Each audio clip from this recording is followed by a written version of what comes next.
The night rests gently over the land of ancient Egypt, like a soft blanket that has been placed carefully over a world that is tired from the long heat of the day.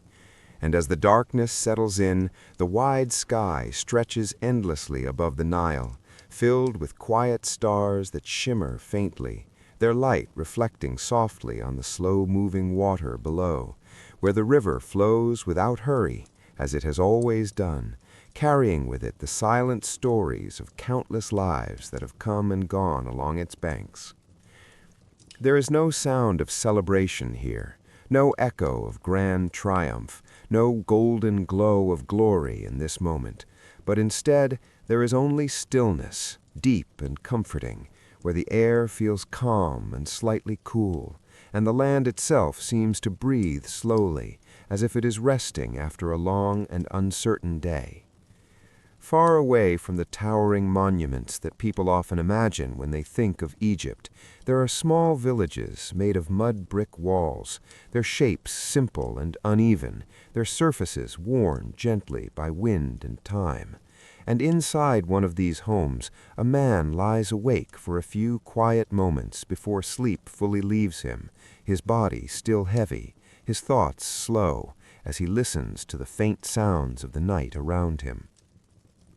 He is not important in the way that history usually remembers importance, and no stone carving will ever carry his name.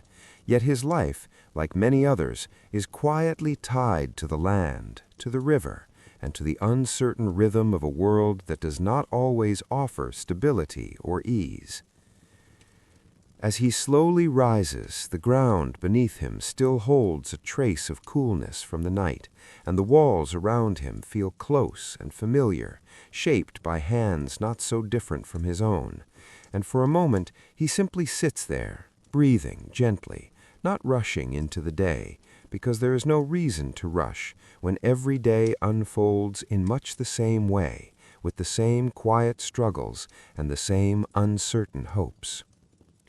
Outside, the first light of dawn has not yet fully appeared, but the darkness has begun to soften just enough to reveal the outline of the land, where the Nile lies like a dark ribbon cutting through the earth, and along its edges the fields wait silently, some ready, some dry, some uncertain, depending entirely on the water that will come, or perhaps not come, in the days ahead.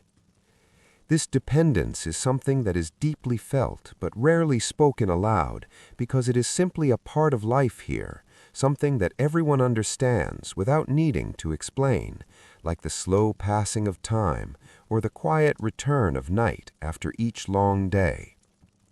When people, far in the future, imagine ancient Egypt, they often picture a land that is steady and unchanging, filled with powerful rulers and magnificent structures that seem untouched by struggle.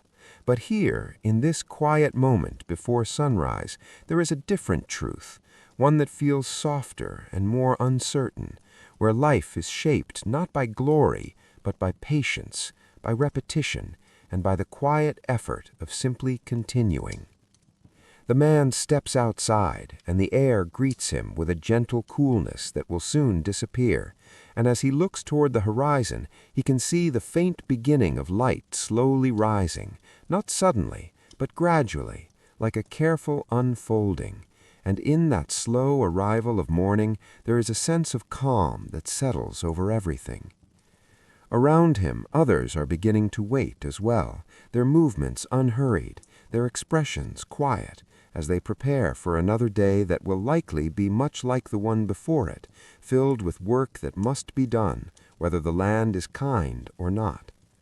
There are no grand announcements, no loud beginnings, only the soft sounds of footsteps on dry earth, the quiet shifting of tools, and the distant call of a bird that breaks the silence for a brief moment before everything returns again to stillness.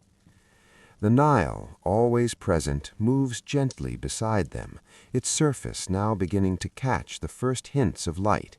And for many, this river is more than just water. It is the source of life itself.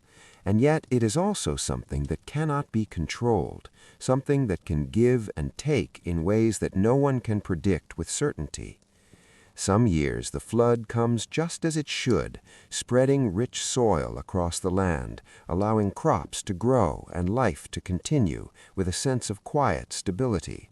But other years the water rises too little, leaving the earth dry and unyielding, or too much, covering more than it should, washing away what little people have managed to build. These are the years that are not remembered in grand stories. These are the years that pass quietly, leaving behind tired bodies and empty spaces where hope once felt stronger. The man walks slowly toward the edge of the river, his steps familiar, his path well known, and when he reaches the water, he does not immediately begin his work, but instead pauses, looking out across the surface as if searching for something that cannot quite be seen. There is no reflection of glory here, only water, only movement, only time passing in a way that feels both endless and fragile. He kneels down, letting his hand touch the surface briefly, feeling its coolness, and in that simple action there is a connection that goes beyond words, a quiet understanding that his life, like the lives of those around him, is tied to something much larger, something that does not bend to human will. As the sun begins to rise more fully, the light spreads across the land, revealing more detail, the texture of the soil, the lines of the fields, the worn surfaces of tools that have been used again and again. And in this growing light, the reality of the day becomes clearer. There is work to do. There is always work to do. But this work is not part of some grand vision. It is not driven by glory or greatness. It is simply necessary. And in that necessity, there is a kind of quiet endurance that defines much of life here. Far in the distance, barely visible through the soft morning light, the outline of something larger begins to appear, a structure of stone, strong and unmoving, standing apart from the simple homes and fields. And while it may seem to represent power and permanence, it exists in a different world from the one the man knows. Because here, in the village, life is measured differently, not in monuments, not in achievements, but in days, in seasons, in the slow and steady passing of time. And as the morning continues to unfold, the calm rhythm of this world begins once again, quiet and unremarkable, yet deeply real, carrying within it a truth that is often forgotten, that ancient Egypt, for most people, was not a place of constant glory, but a place of waiting, of working, and of living through moments that were as fragile as they were ordinary. The sun climbs higher, and the coolness of dawn fades away, replaced by a warmth that slowly begins to press down upon the land, and with it the day fully begins, not with excitement, but with a steady continuation of what has always been.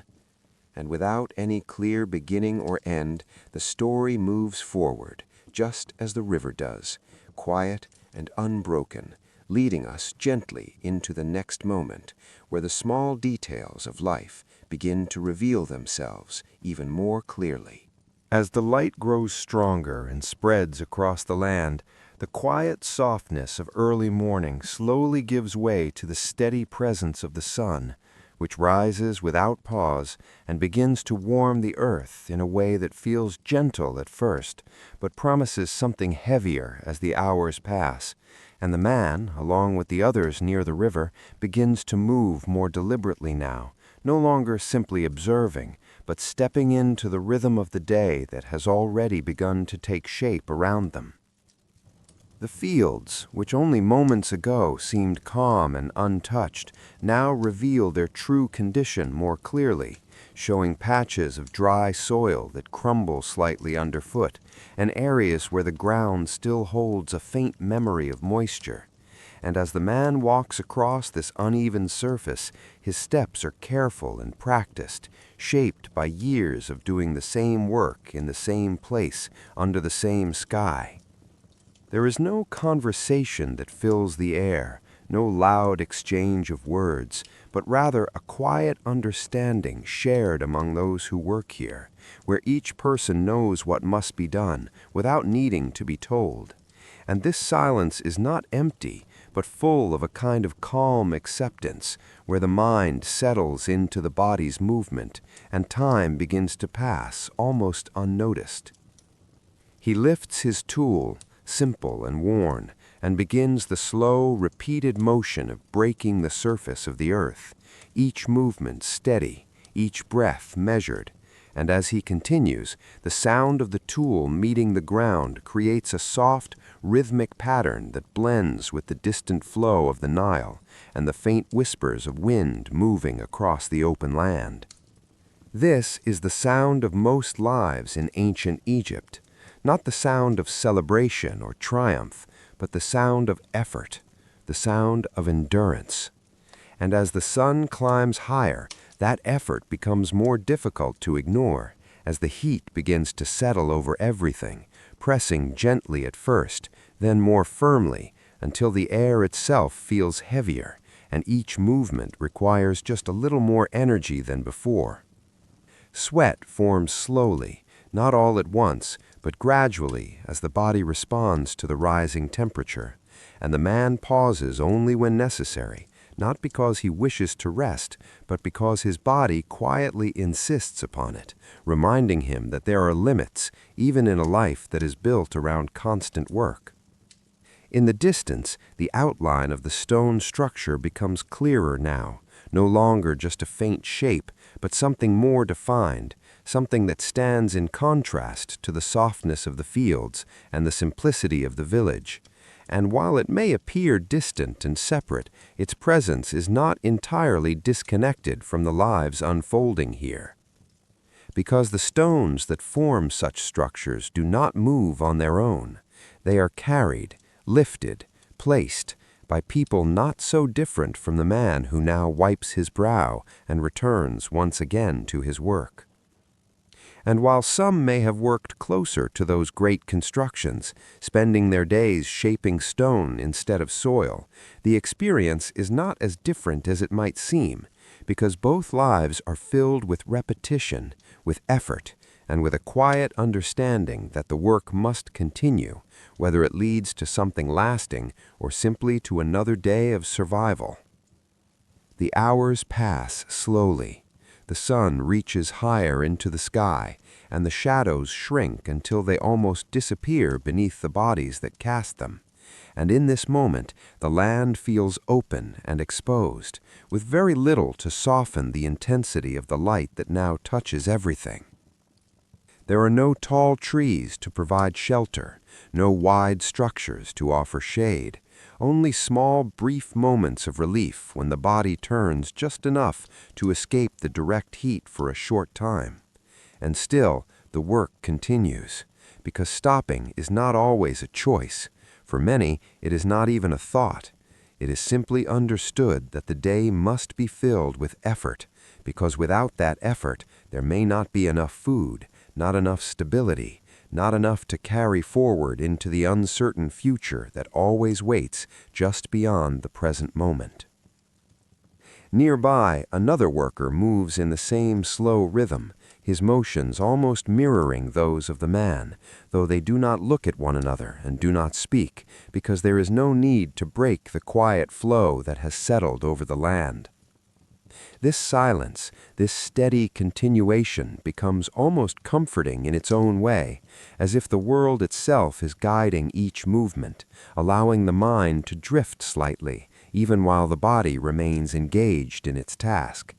And in that drifting, there are thoughts that come and go, not sharp or urgent, but soft and distant, like the memory of cooler days, or the quiet hope that the next flood of the Nile will be just enough, not too little, not too much, but balanced in a way that brings a sense of ease, even for a short time. Because balance here is never guaranteed, it is something that is hoped for, but never certain.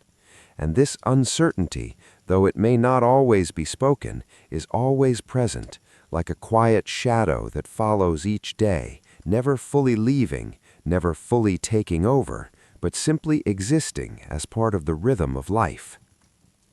As midday approaches, the heat becomes more intense, settling heavily on the land, and the pace of movement slows slightly, not by choice, but by necessity, as the body begins to conserve its strength, stretching each movement just enough to continue without exhaustion.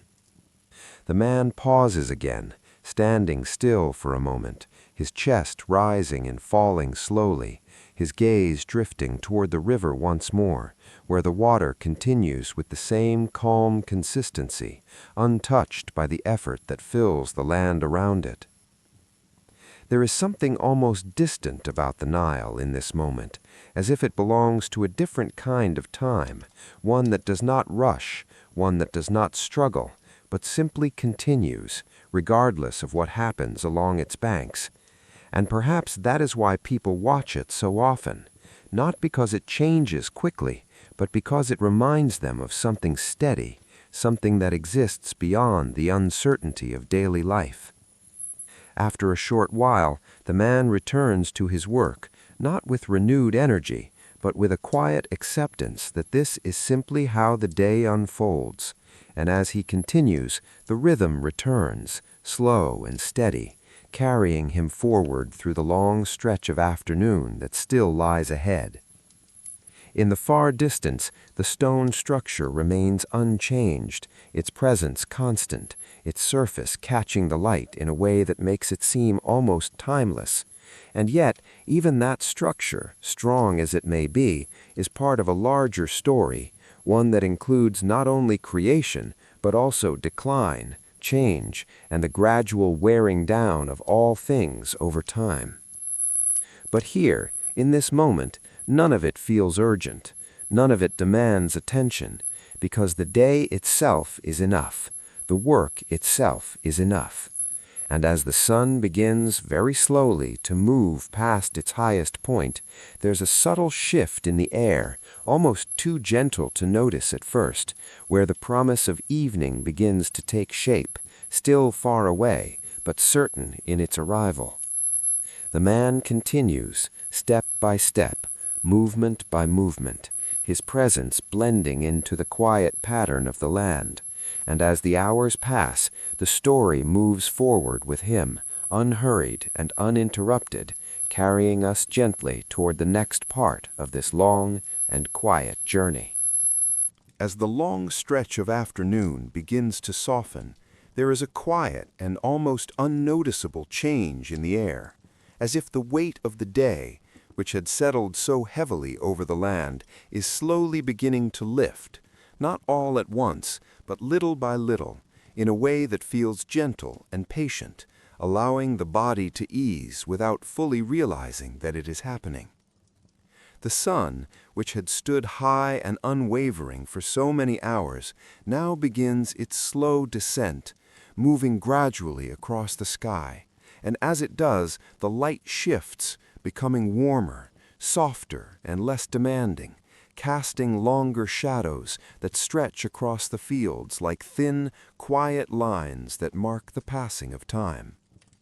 The man continues his work, though his movements have changed slightly, not in purpose but in feeling, as there is now a subtle awareness that the day is moving toward its end, and with that awareness comes a quiet endurance, a steady continuation that is no longer focused on the long hours ahead, but on the gentle approach of rest. Around him, others are still working as well, their forms now more defined in the angled light, their shadows moving slowly beside them. And though they remain mostly silent, there is a shared understanding in this time of day, a feeling that does not need to be spoken, where each person senses the same gradual release from the intensity that had filled the earlier hours. The earth beneath their feet still holds warmth, but it no longer burns in the same way, and the air, though still dry, carries a faint hint of coolness that moves softly with the wind, brushing against the skin in a way that feels almost like a quiet reassurance. In the distance, the Nile reflects the changing sky, its surface now touched with deeper shades of gold and soft orange, and as the light moves across the water, it creates a calm and steady shimmer, as if the river itself is acknowledging the close of another day, without hurry, without pause. The man pauses once more, not because he must, but because something within him allows it. And as he stands still, he looks out across the land that has held him throughout the day, seeing now the small details that had been lost in the brightness of midday, the texture of the soil, the gentle rise and fall of the fields, the distant shapes of homes that wait quietly for the return of those who have spent their strength under the sun. There is no sense of victory in this moment, no feeling of completion, only a quiet continuation, where one day folds slowly into the next, without clear boundaries, without the need for recognition. Because here, life is not measured by what is finished, but by what is endured, and endurance does not always leave visible marks. As the sun lowers further, the distant stone structure begins to change in appearance, its hard edges softened by the warm light, its surface glowing gently, as if it holds within it the last warmth of the day. And for a moment it almost feels less distant, less separate from the lives unfolding in the fields. But that feeling does not last, because distance, both physical and unseen, remains.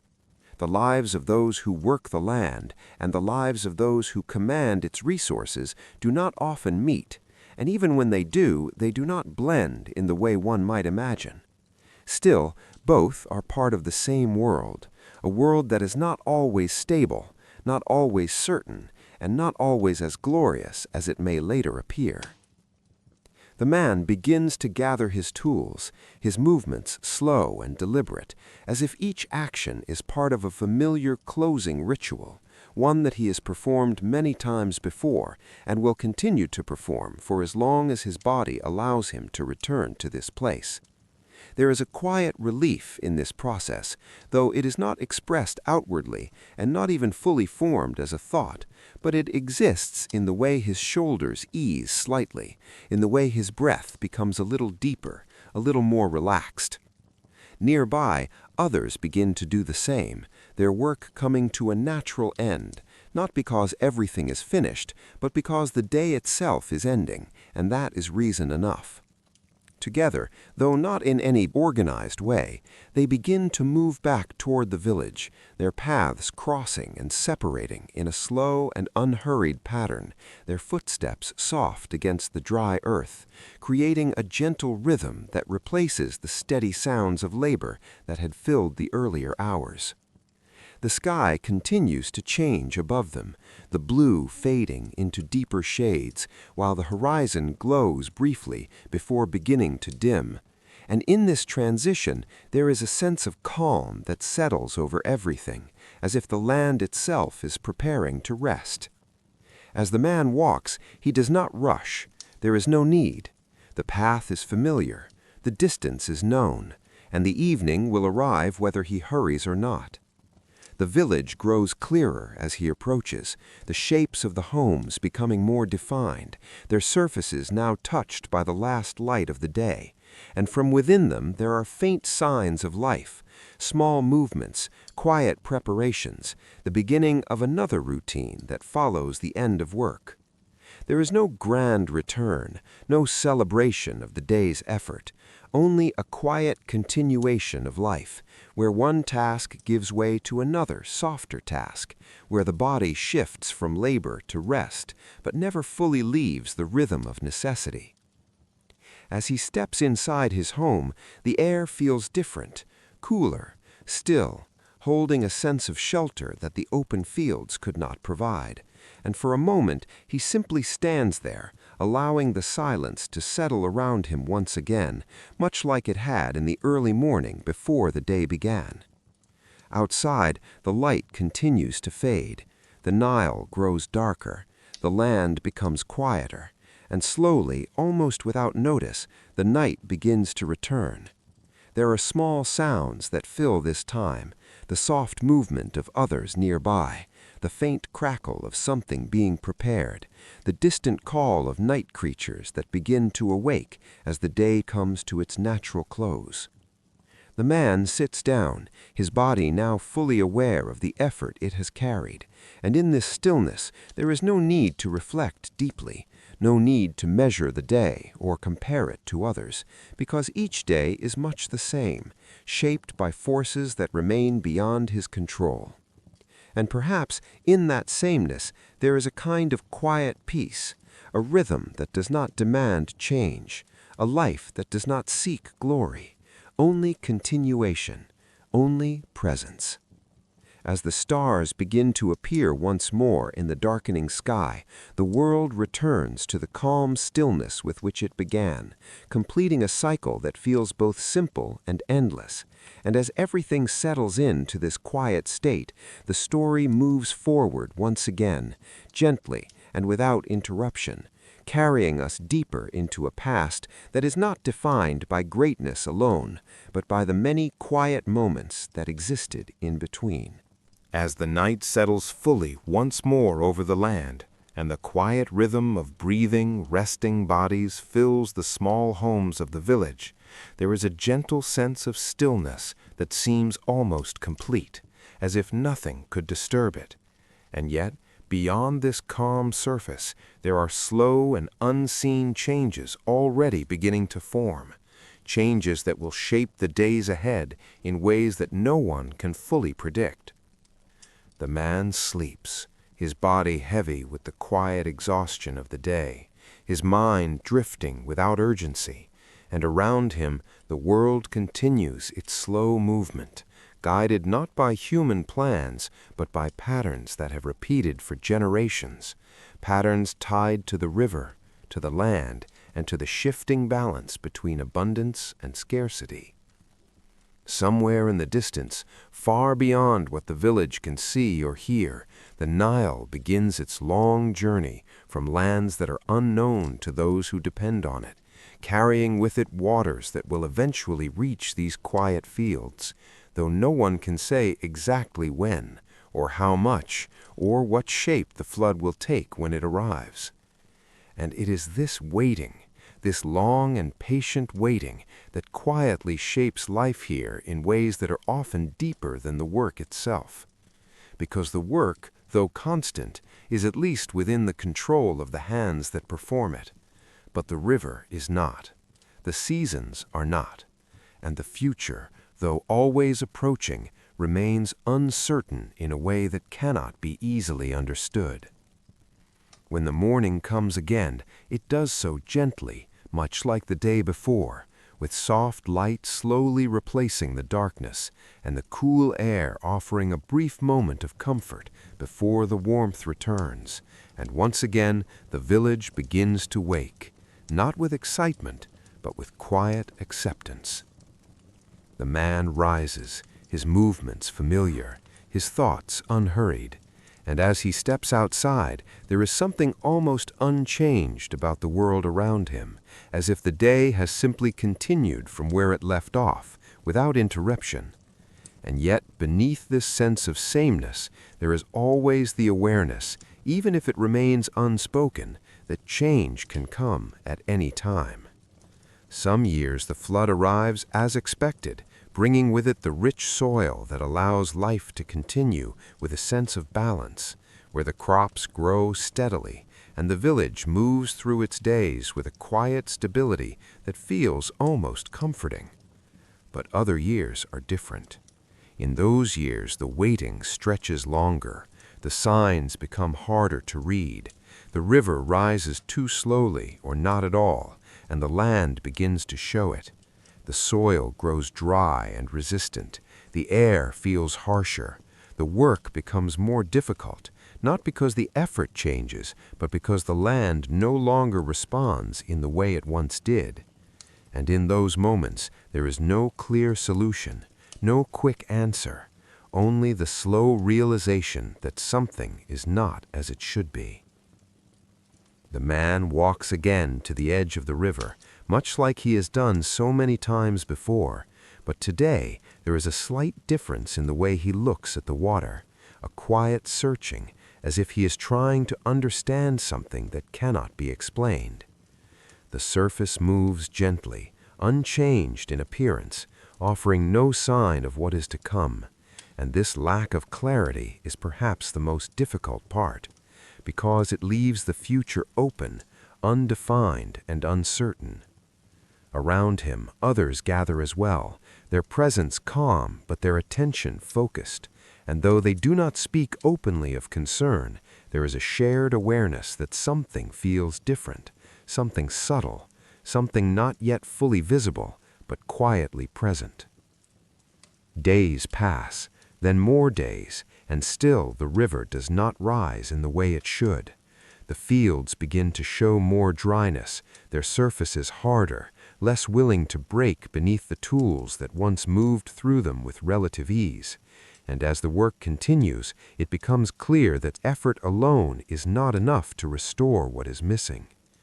He feels it in the resistance of the soil, in the slower pace of his movement, in the quiet way his body seems to tire more quickly, not from the work itself, but from the uncertainty that now surrounds it.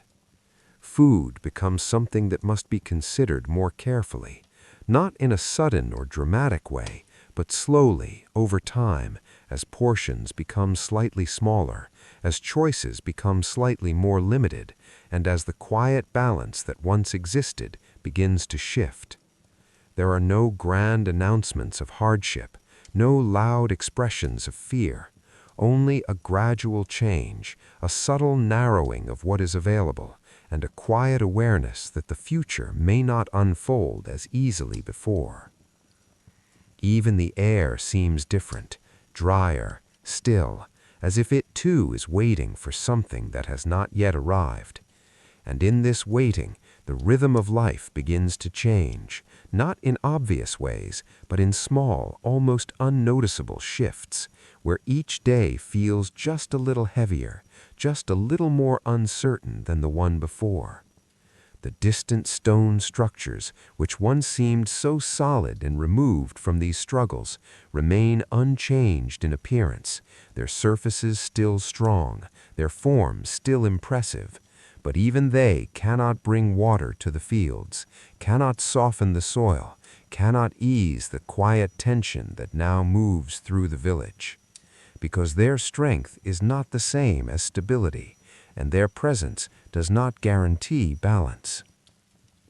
The man continues his work, as he must, but there is a difference now, not in what he does, but in how it feels, where each movement carries with it a quiet question, one that does not need to be spoken to be understood. How long can this continue? But even this question does not fully form in his mind. It exists more as a feeling, a weight, a quiet awareness that something is not as it should be. And yet the days do not stop. The sun continues to rise, the work continues, life continues, because even in uncertainty there is no pause, no break in the flow of time, only the steady movement forward, carrying with it both hope, only the steady movement forward, carrying with it both hope and a quiet, unspoken concern, as the days continue to unfold in much the same way on the surface, yet feel increasingly different beneath, where small changes begin to gather, almost like fine dust settling slowly over everything, unnoticed at first, but impossible to ignore once enough time has passed. The mornings still arrive gently, with soft light spreading across the land, and the village still wakes in its usual calm rhythm. But there is now a subtle heaviness in the air, something that lingers quietly, not sharp or sudden, but present enough to be felt in the way people move, in the way they pause just a little longer before beginning their work. The man steps outside once again, his body following the same familiar routine, yet his awareness now slightly altered, as if each step carries with it a deeper attention to the land around him, to the texture of the soil, to the stillness of the air, to the river that continues to flow without offering any clear answer. When he reaches the fields, the difference is clearer now. The ground does not yield as easily beneath his tool. It resists, holding its dryness, its firmness, as if it has withdrawn something that it once gave freely. And as he works, the effort required is greater, not dramatically, but enough to be felt in the slow accumulation of fatigue that settles into his arms, his shoulders, his breath. Around him, others continue as well, their movements steady, their expressions quiet. But there is a shared understanding now, one that moves silently between them, where no words are needed to recognize that the land is not as it once was. The river remains close, always within sight, always within reach, and yet it feels distant in a different way, not because of space, but because of its quiet refusal to change, to respond, to rise in the way that is needed.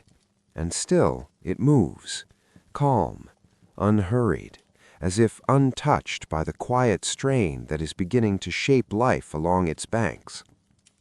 The man pauses briefly, pressing his hand against his forehead, not in distress, but in a simple, natural response to the effort and the heat, which now seems to settle earlier in the day, as if the air itself has become less forgiving.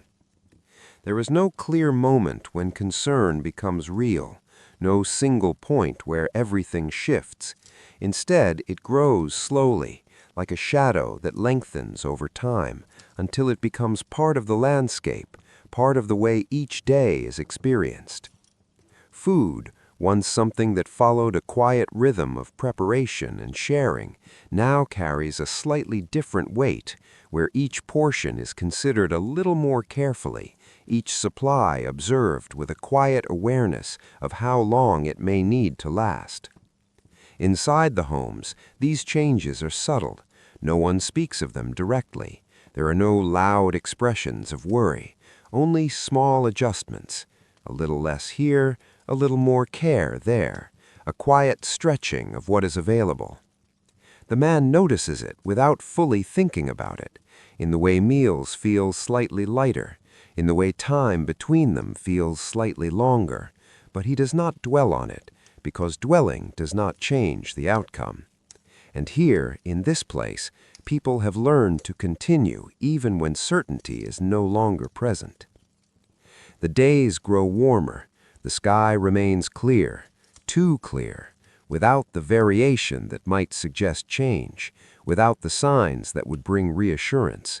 And as this sameness continues, it begins to feel different from the steady rhythm that once brought comfort, now becoming something that feels more like waiting without direction. In the distance, the stone structures remain, their forms unchanged, their surfaces still catching the light in ways that make them appear strong and enduring, yet their presence offers no solution to the quiet strain unfolding in the fields. They stand as they always have, removed from the small and essential struggles of daily life, and in this contrast something becomes clearer, though it is never spoken aloud. That not all strength is the same, that not all permanence is meaningful in the same way.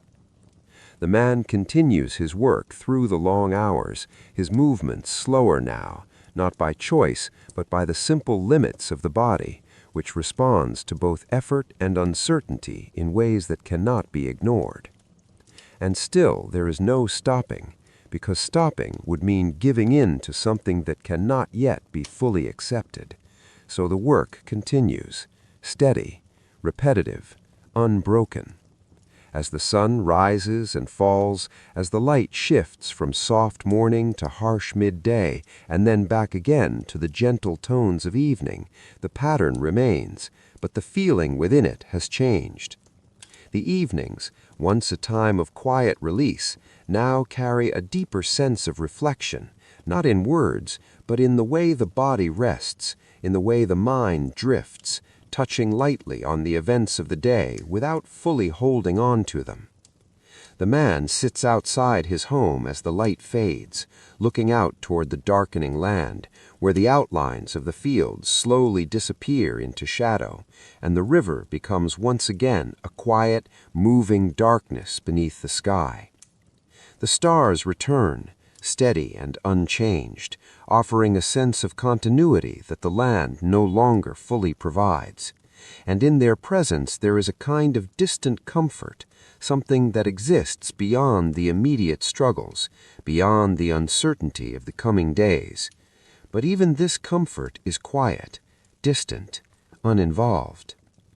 The night deepens, the village grows still, and as the man lies down once more, his body easing into rest, there is no clear resolution to the day, no sense that things have improved or worsened in any final way, only the continuation of a quiet strain that moves gently but steadily through each passing moment. And as sleep slowly takes hold, the story does not pause. It continues, just as the river does, carrying forward into the next day, where the small changes will grow a little more visible, and the quiet weight of uncertainty will settle a little deeper into the rhythm of life. And as the next morning arrives, it does so in the same quiet way as before, with soft light slowly touching the land, and the cool air offering its brief and gentle comfort. Yet beneath this familiar beginning, something has shifted just enough to be felt more clearly now, like a thread that has been pulled slightly too far, not yet broken, but no longer as strong as it once was.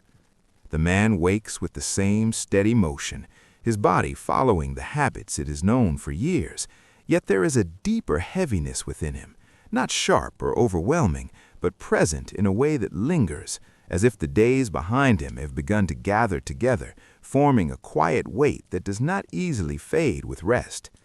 Outside, the village moves as it always has, people stepping into the morning with calm expressions and unhurried movements, but there is less of the softness that once defined these early hours, and more of a quiet focus, a silent awareness that the balance they depend on is slowly slipping further from reach. The man walks again toward the fields, his path unchanged, yet the land he moves across feels different beneath his feet, the soil firmer, less responsive, carrying with it a dryness that has now settled deeply enough to resist even the practiced effort of those who work it. When he reaches the place where he has spent so many days, he pauses, not out of habit this time, but because the change is no longer subtle. The ground has hardened further, the faint traces of moisture that once remained have nearly disappeared, and the work that once followed a steady rhythm now feels uneven, interrupted by resistance that cannot be easily overcome. He lowers his tool and begins again, each movement slower, each strike against the earth producing less of the soft yielding that once made the effort feel meaningful. And as he continues, the quiet realization grows, not as a clear thought, but as a feeling that settles deeply within him. This is not a passing moment. This is something that is continuing. Around him, the same pattern unfolds, others working, others pausing, their movements carrying a similar weight, their silence now holding more than simple acceptance, but something closer to quiet concern, though still unspoken, still held within the calm surface of daily life. The river remains beside them, its presence unchanged, its surface calm and steady, reflecting the sky in a way that suggests nothing is wrong, and yet it offers no answer, no sign of the rise that is needed, no indication that the balance will return. Time moves forward, as it always does, but now it feels slower, not because it has changed, but because each moment carries more awareness, more attention to the details that once passed without notice. The sun rises higher, the heat returns, but it feels sharper now, less forgiving, as if the air itself has lost some of its softness, becoming something that presses more firmly against the skin, drawing energy more quickly from the body. The man continues, though his strength begins to fade earlier than before, his breath becoming slightly heavier, and yet he does not stop completely, because stopping would not change what is happening, and so he remains within the motion, within the effort, even as it becomes more difficult to sustain. By midday, the land feels still in a different way, not calm, but quiet in a way that holds tension beneath it, where even the wind seems to move less, as if the air itself is waiting, holding back something that is yet to arrive. The fields, once a place of steady work, now feel like a place of uncertainty, where effort does not always bring result, and where each movement raises a silent question that remains unanswered. The man looks toward the distance, where the stone structures still stand, unchanged and distant, their presence almost unreal in contrast to the struggle unfolding here. And for a moment, there is a quiet awareness of the difference between what is seen and what is lived. Those structures will remain, but this land, this moment, this fragile balance is something else entirely. And it is here, in this space, that the true nature of life reveals itself, not in strength or permanence, but in vulnerability, in dependence on forces that cannot be controlled. As the afternoon begins to stretch on, the pace of work slows further, not by choice, but because the body can no longer maintain the same rhythm, and gradually, without any clear signal, the work begins to come to an end earlier than it once did. Tools are lowered, movements pause, and one by one, people begin to step away from the fields, not because the work is finished, but because it cannot continue in the same way. The man stands still for a moment, looking down at the ground that has resisted him throughout the day, and in that quiet moment, there is no frustration, no outward sign of struggle, only a deep and steady awareness that something has changed beyond his ability to influence. He turned slowly and begins the walk back toward the village. The path is the same, the distance unchanged, but the feeling is different, heavier, more uncertain. Around him, others walk as well, their silence deeper now, their presence more inward, as if each person carries their own quiet understanding of what is unfolding, without the need to speak it aloud. The sky begins to soften again as the sun lowers, but the comfort that once came with this change is now quieter, more distant, as if the evening itself is aware of the shift that has taken place. When the man reaches his home, he steps inside and sits down slowly, his body easing into stillness. Yet the rest he feels is not the same as before, because it is no longer simply the release from effort, but also the presence of something unresolved. The night will come, sleep will follow, but the question of what tomorrow will bring remains unanswered. And as darkness once again settles over the land, wrapping everything in its quiet embrace, the story continues, moving gently forward into a time where the changes will no longer remain hidden, and where the quiet strain will begin to shape not just the land, but the lives of all who depend on it. And as the days continued to pass, one folding quietly into the next without any clear boundary between them, the changes that once felt distant and uncertain now begin to settle more firmly into the rhythm of life, no longer hidden beneath small details, but present in ways that can be felt without effort, like a silence that has grown deeper, no longer empty, but filled with meaning. The mornings still arrive with the same soft light, the same gentle unfolding of the sky, yet there is less of the calm comfort that once came with them, and more of a quiet awareness that each new day may not bring what is needed, that it may simply continue what has already begun. The man rises again, his movements slower now, not because he chooses them to be, but because his body carries the memory of each day before it, and those memories have begun to gather, forming a quiet weight that follows him even into the earliest moments of morning. Outside, the village moves as it always has, yet something within it has changed. There are fewer unnecessary movements, fewer pauses that come from ease, more stillness that comes from thought, from quiet consideration of things that cannot be easily spoken. The man walks toward the fields once more, though the path now feels longer, not in distance, but but in the way each step seems to carry more awareness, more attention to the land that stretches out before him. When he arrives, he does not immediately begin. Instead, he stands for a moment, looking out across the ground that has become so familiar, yet now feels distant in a way that is difficult to describe. The soil lies still, dry, unyielding. It no longer offers even the small signs of softness that once remained.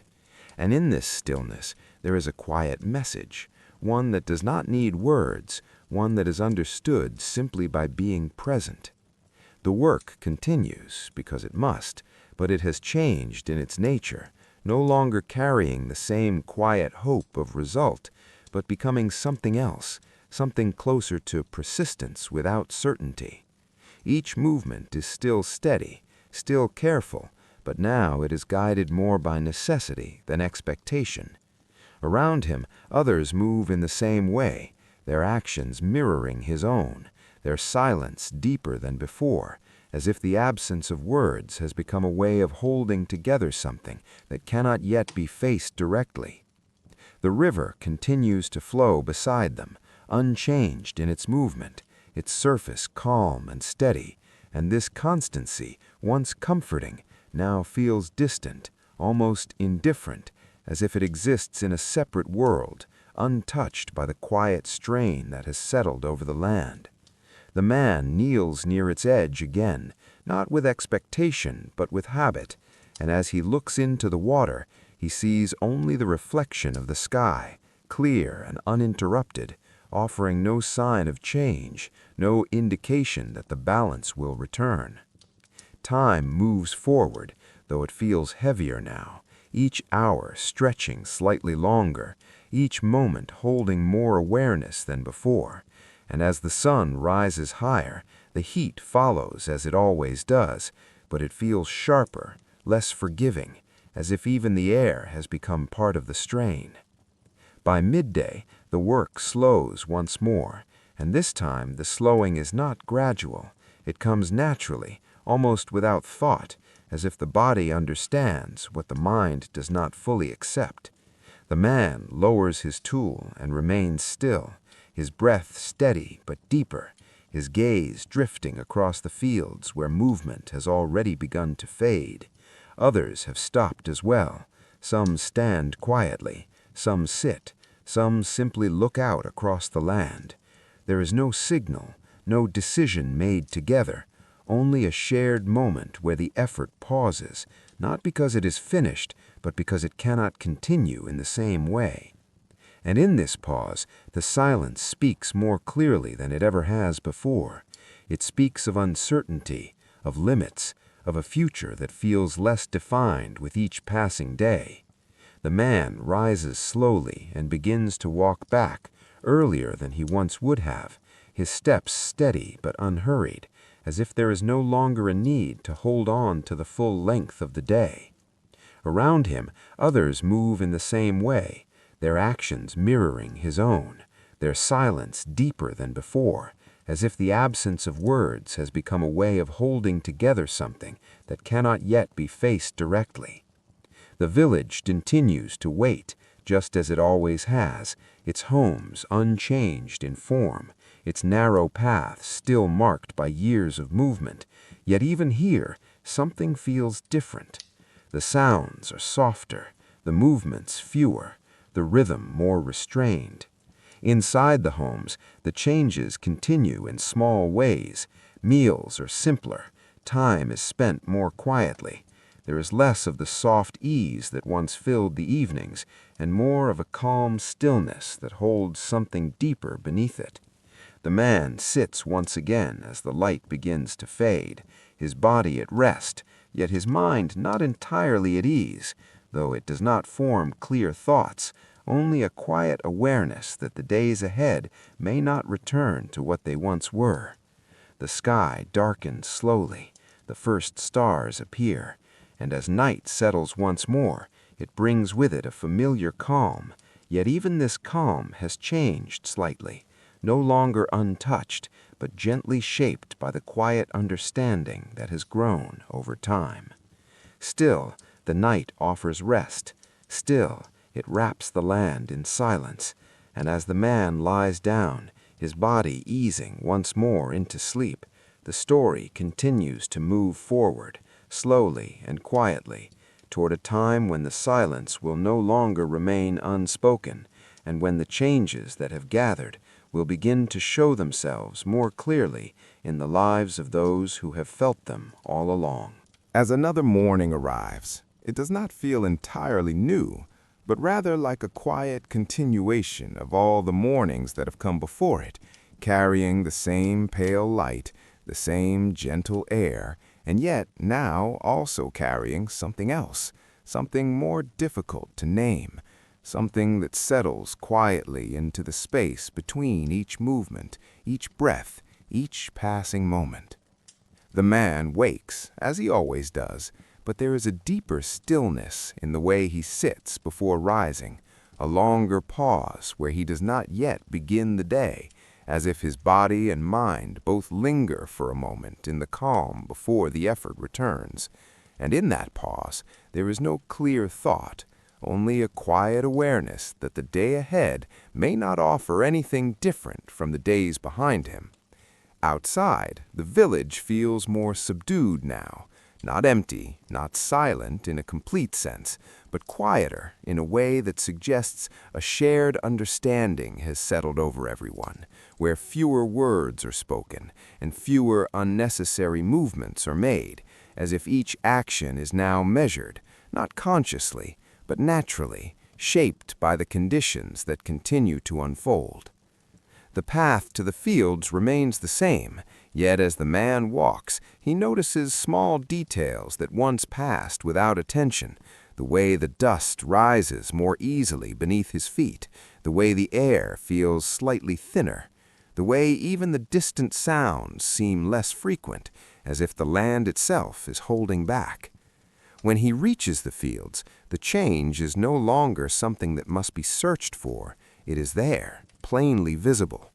The soil has lost what little softness it once held. It lies still and firm, its surface marked by the effort of many days, yet offering very little in return. And as the man stands there, looking across the ground, there is a quiet understanding that the work he begins will not bring the same results it once did. Still, he begins, because beginning is part of the rhythm, because stopping completely is not yet something that has taken hold. His tool meets the earth again, but the sound is different now, sharper, more hollow, as if the land itself has become less receptive, less willing to respond to the steady effort that continues to be given to it. Around him, the same pattern unfolds. Others work, others pause, but there is less movement than before, more stillness between each action, more time spent simply standing, looking, waiting without expectation. The river flows as it always has, its surface calm, its presence constant, and yet it now feels further away than ever, not in distance, but in what it provides, or rather in what it no longer provides in the way that is needed. The man walks to its edge once more, his steps slow, his posture slightly heavier, and when he looks into the water, there is no search this time, no quiet hope, only observation, only the simple act of seeing what is there.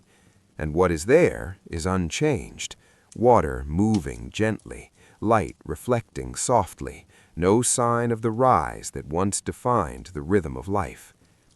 Days continue, and with each passing day the changes grow slightly more visible. Food becomes less abundant, not suddenly, but gradually, in a way that can be felt over time, where meals grow simpler, portions smaller, and the quiet act of eating carries a different kind of awareness, one that was not present before. Inside the homes, this shift is clear in small ways. The preparation takes less time, the sharing is quieter. There is less of the gentle routine that once filled these moments, and more of a calm, careful approach to what remains. The man feels it in his body, not as hunger that demands attention, but as a subtle emptiness that lingers, a quiet absence that does not fully go away even after he has eaten. And still the days move forward.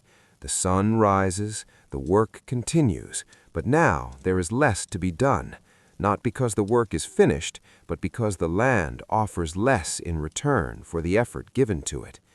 The fields, once full of quiet purpose, now feel wider, more open, not with possibility, but with absence, where movement has slowed and the space between each action has grown larger. Even the sounds have changed. There are fewer tools striking the earth, fewer footsteps crossing the soil, more silence, deeper and more present.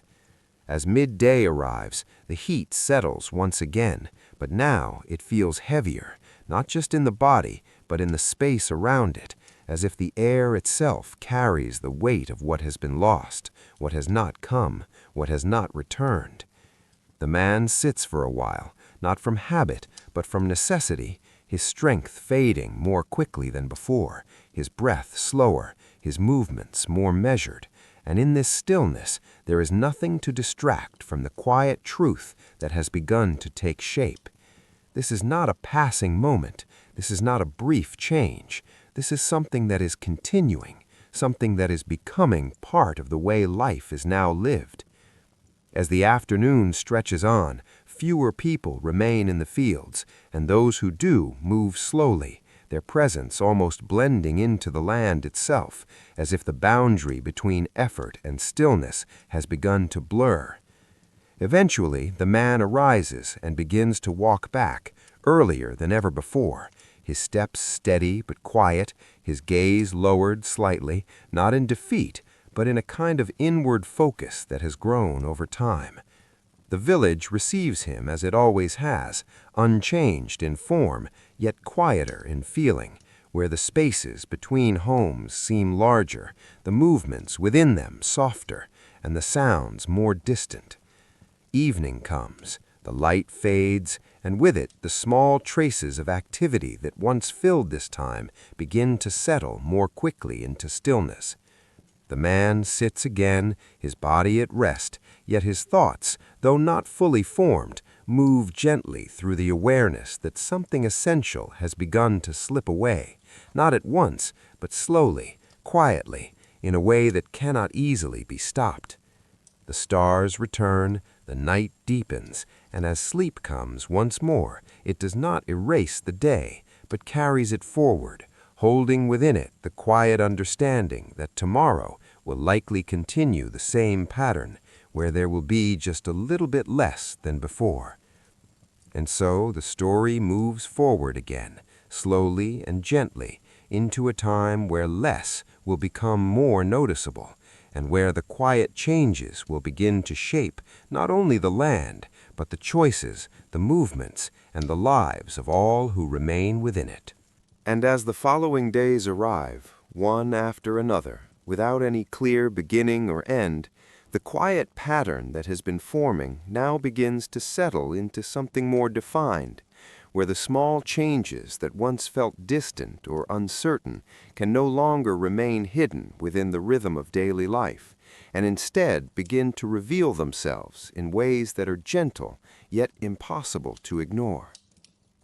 The mornings still come softly, with pale light stretching slowly across the land, but the feeling they bring is no longer the same, as the sense of quiet expectation that once accompanied the start of each day has faded, replaced by a calm awareness that the day ahead will likely continue the same slow unfolding of less.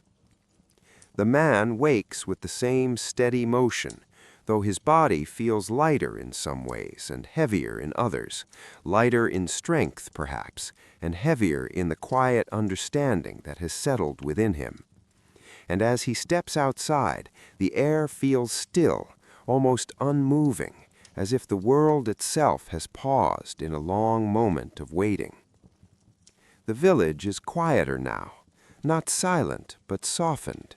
There are fewer sounds of preparation, fewer signs of movement, and those who step outside do so with a calm, measured pace, their actions guided not by urgency, but by a quiet conservation of energy that has become part of their daily rhythm.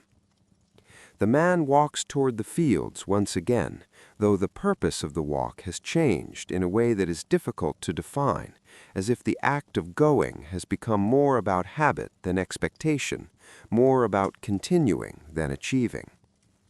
When he arrives, the land speaks clearly now. The soil lies firm and dry, its surface marked by days of effort that have brought very little in return. And as he looks across the fields, he sees not the quiet promise that once existed there, but a kind of stillness that holds no clear answer. He does not begin immediately. There is a pause, longer than before, where he simply stands, his eyes moving slowly across the ground, taking in the details that no longer require close attention to be understood. And in that moment, there is no need to question. The answer is already present. Still, he bends slightly and begins again, though the movement feels different now, not only in the resistance of the earth, but in the absence of expectation that once accompanied each action. The sound of the tool against the ground is sharper, more hollow, echoing slightly in the open space, and this sound, once part of a steady rhythm shared by many, now feels more isolated, as there are fewer around him continuing the same effort. Some have come to the fields but do not remain long, others do not come at all, and those who do move slowly, their presence quiet, their effort measured, as if each movement is carefully chosen rather than simply repeated. The river flows as it always has, unchanged in its appearance, yet its role has shifted in a way that can now be fully felt, where it is no longer the quiet provider it once seemed to be, but something more distant, something that continues without offering what is needed. The man walks to its edge once more, though there is no searching in his gaze now, no quiet hope beneath the surface, only observation, calm and steady, as he looks at the water that reflects the sky above, clear and uninterrupted. Days continue to pass, and with each one the signs of less become more visible, not only in the fields but in the village itself, where the changes that were once subtle have begun to take clearer form. Food is no longer just less in feeling, it is less in presence. Storage spaces that once held enough now appear more open. The act of preparing a meal becomes simpler, quieter, and shorter, with fewer steps, fewer ingredients, and a more careful attention to what remains. The man notices this not as a sudden realization, but as a gradual understanding that has been building over time, where each small change adds to the next, forming a quiet truth that settles deeply within the rhythm of his life. His body reflects it as well. There is less strength in his movements, less endurance in his work, and more moments where stillness comes not as a choice, but as a necessity. Yet even in this, there is no panic, no sudden shift into urgency, only a calm continuation, shaped by the same quiet acceptance that has always guided life here. Because even as things change, the rhythm does not break, it only slows. The afternoons feel longer now, not because the sun has changed its path, but because the space within each hour has grown, filled with more stillness, more pauses, more moments where nothing happens, and yet everything is quietly understood. The man often sits for longer periods, his gaze drifting across the land, not searching, not expecting, but simply present, as if watching something that is unfolding too slowly to be seen in any single moment.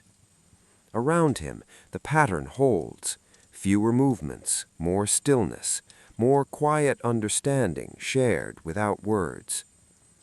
As evening approaches, the return to the village happens earlier and with less variation, where the paths are walked with steady steps, and the homes receive their people in the same quiet way, offering shelter, though not necessarily comfort.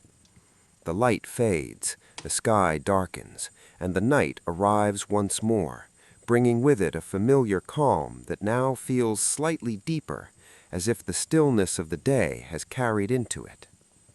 The man sits outside for a while, his body resting, his mind quiet yet aware, and as he looks up at the stars, there is a sense of distance, not just in space, but in feeling, where the constancy of the sky contrasts gently with the slow changes unfolding below.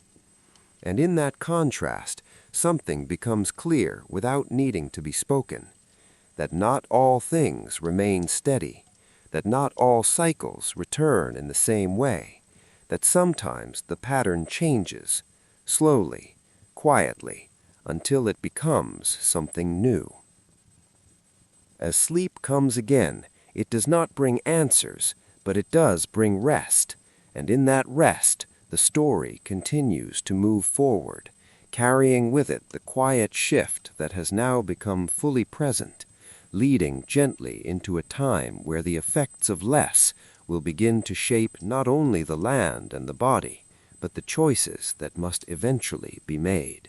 And as the days continue their slow passage, something begins to change again, though this time it is not the land that shifts first, nor the river, nor the sky above, but the people themselves, who, after living long enough within the presence of less, begin to adjust in ways that are quiet, subtle, and deeply human, as if the body and mind together decide, without words, that survival must now follow a different rhythm. The mornings still arrive with their soft, pale light, but they no longer feel like a beginning filled with possibility. Instead, they feel like a continuation of what has already been accepted, where each new day is not met with expectation, but with a calm readiness for whatever remains. The man rises more slowly now, his movements careful, not because of pain alone, but because energy itself has become something to be preserved, something that cannot be spent freely as it once was. And in this quiet awareness, even the smallest actions begin to carry weight. Outside, the village has changed in its own quiet way, not through collapse, not through visible disorder, but through adjustment. People move less, speak less, carry out their tasks with a kind of minimal precision where nothing is wasted, not effort, not motion, not even breath. The man walks once again toward the fields, though now the journey feels less like a duty tied to expectation and more like a familiar path that exists simply because it always has. And when he arrives, he no longer pauses to search for signs of change, because the change is already fully present. The soil remains dry, firm, and unyielding, but now it is also familiar in its resistance, as if even the struggle itself has become part of the landscape. He begins to work, but his movements are more measured than before. Slower not only because of exhaustion, but because there is no longer a reason to push beyond what the land will allow. Around him, others follow this same quiet understanding. There is no instruction, no shared agreement spoken aloud, yet somehow each person knows. Work continues, but only within limits that have now become clear through experience rather than choice. And in this new rhythm, something unexpected appears, a kind of adaptation, where effort is no longer directed toward what cannot be changed, but toward what can still be managed. The river continues its steady flow, unchanged in appearance, but now it is watched differently, not with hope for immediate transformation, but with a deeper, quieter acceptance of its distance from their needs. The man no longer visits its edge with expectation. He passes it with acknowledgement, a glance, a recognition, and then he continues. Days pass in this new shape of life, shorter in action, longer in stillness. Meals are simpler still, reduced not only in quantity but in complexity, as if even the idea of abundance has begun to feel like something distant, something belonging to another time. Yet within this simplicity there is no chaos, only structure, adjusted to fit what remains. Inside the homes, silence has become more natural, not forced, not heavy, but familiar. People sit together more often, not in conversation, but in shared presence, where words are no longer necessary to communicate understanding. The man often sits in these moments, his body resting, his thoughts quiet but not absent, as he observes the way life continues even when it is reduced, even when it is stripped of its earlier fullness. There is a strange kind of clarity in it, a clarity that does not come from abundance, but from limitation, from knowing what is no longer available, from learning what still remains. Outside, the land continues to hold its dry stillness, and yet even here there is no collapse, only persistence, as life finds smaller ways to continue within the space it is given. And though the distant stone structures remain unchanged, standing as they always have, they now feel even more separate, as if belonging to a different understanding of the world, one that does not reflect the immediate experience of those who live beneath the same sky. They are still visible, still strong, but no longer connected in the same emotional way. They exist in their own permanence, while life here exists in adaptation. The man feels this difference more clearly now, not as thought, but as presence, as a quiet recognition that strength and survival are not always the same thing, and that what endures in stone does not always reflect what endures in flesh. As evening arrives, there is a gentle easing into rest that feels more natural now, as if the body itself has learned the shape of reduced effort, and in that learning there is a kind of quiet acceptance that settles over everything. The sky darkens, the stars return, and the night once again becomes a place of stillness, not of emptiness, but of continuation at a lower, softer level. The man lies down, his body no longer carrying the same expectation it once did, and as sleep comes, it does so without resistance, as if it too has adapted to the new rhythm of the world. And in this quiet adaptation, the story continues forward, not toward resolution, but toward a deeper understanding of how life changes when what was once steady becomes something more fragile, and how people continue even when certainty no longer remains. And as time continues to move forward in its slow and unbroken way, something even quieter begins to settle into the lives of the people. Something that is not a change in the land and not a change in the river, but a change in the heart of daily living itself, where what once felt like temporary difficulty has now become a longer condition, something that is no longer questioned each morning, but simply lived through as part of what life now is.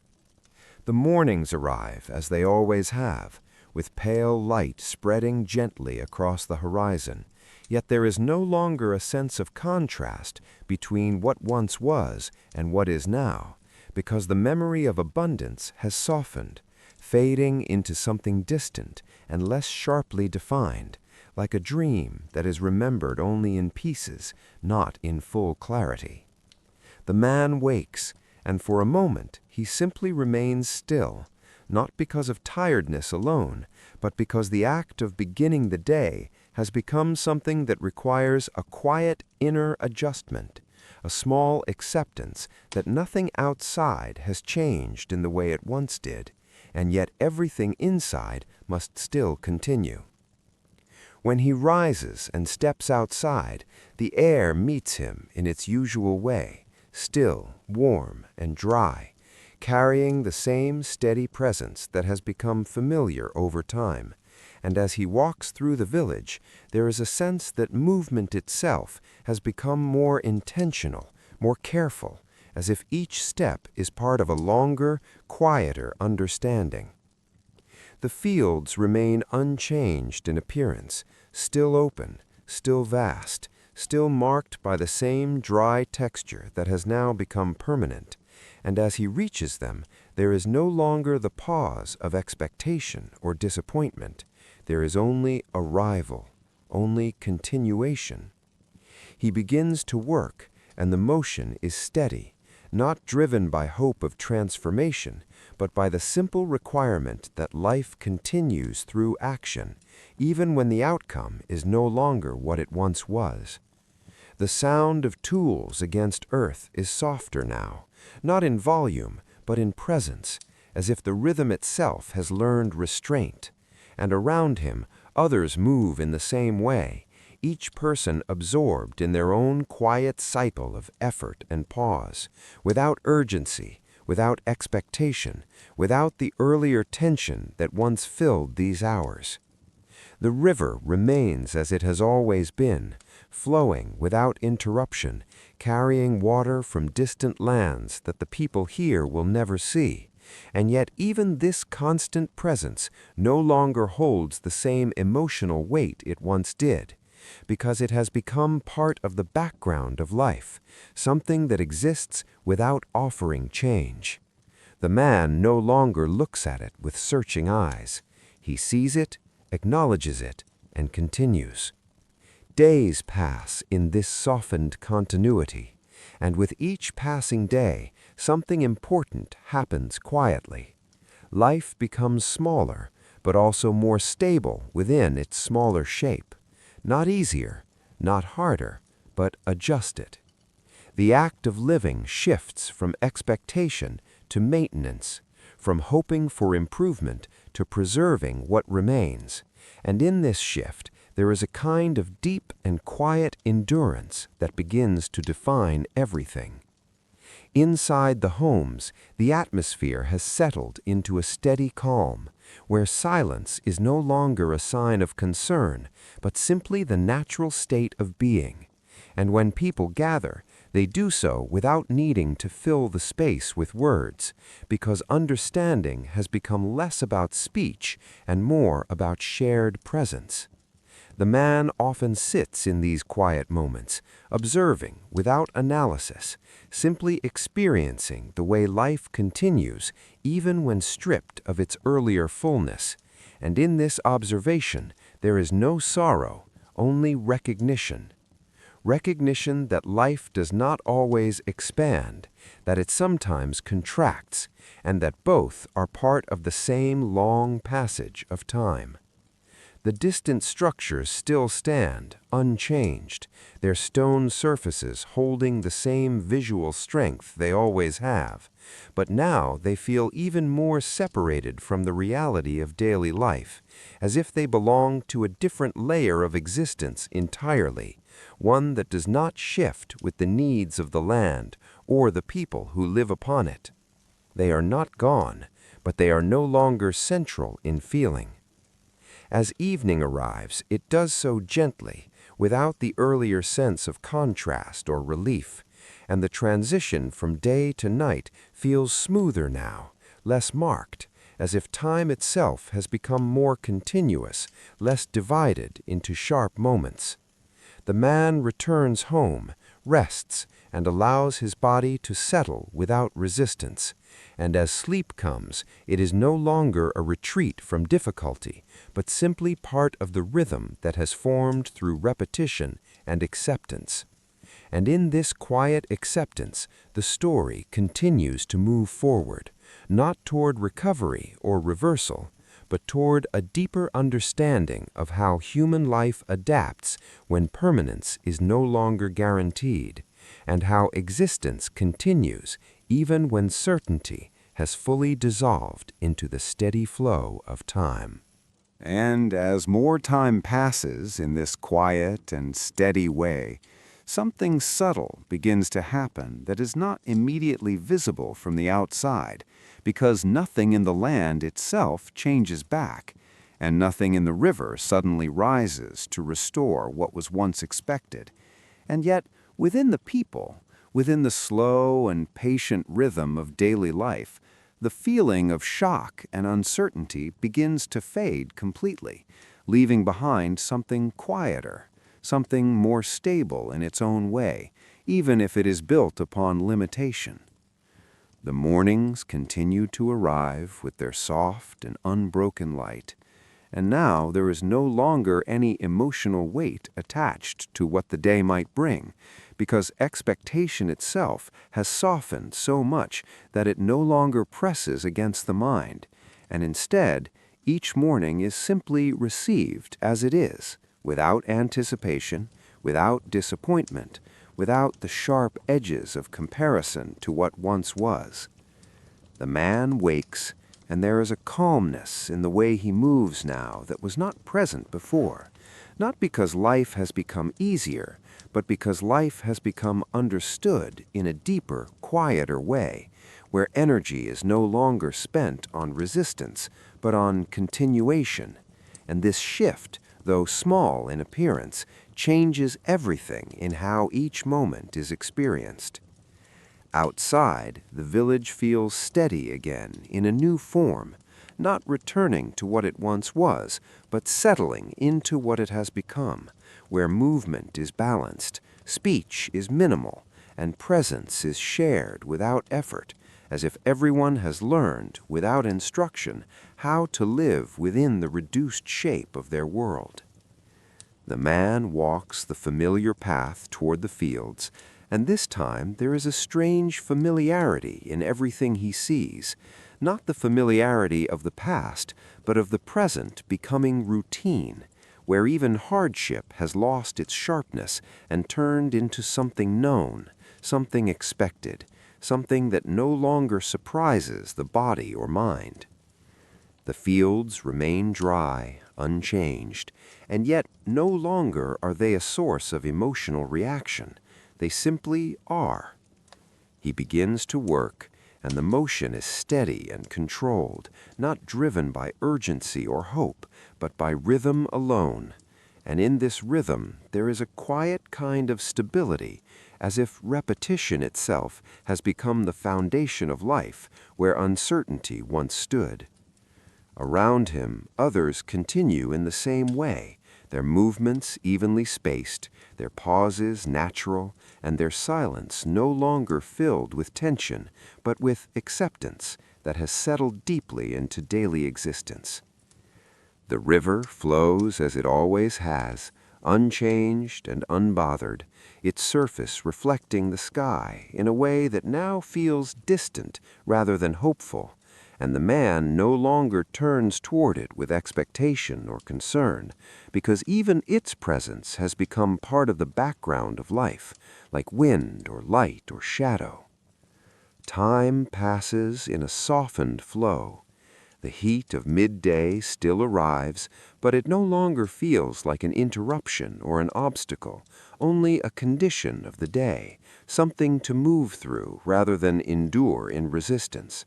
And as the body adapts further, even fatigue becomes predictable, no longer sharp or overwhelming, but steady and manageable.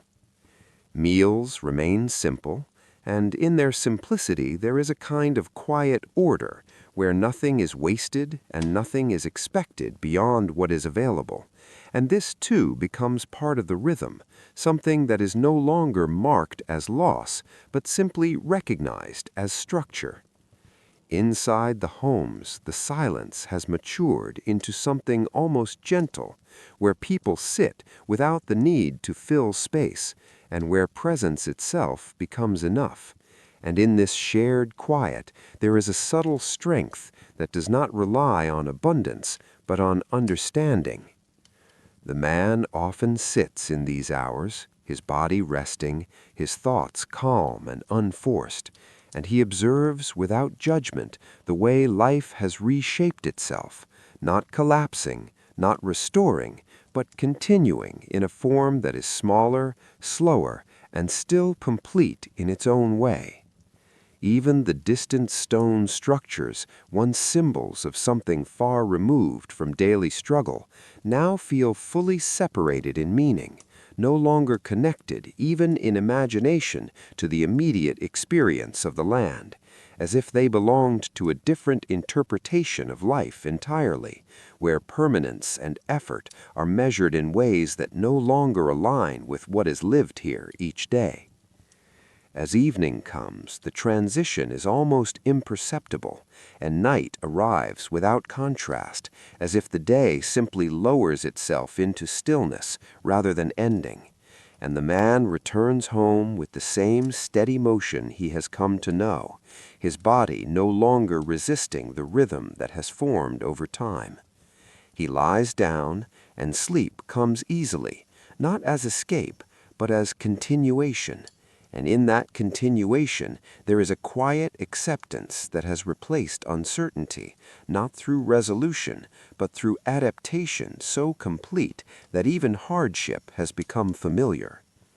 And so the story continues to move forward, gently and without interruption, into a world where nothing has been restored, yet everything has been lived through, and where the people continue not because conditions have improved, but because they have learned to exist within whatever remains.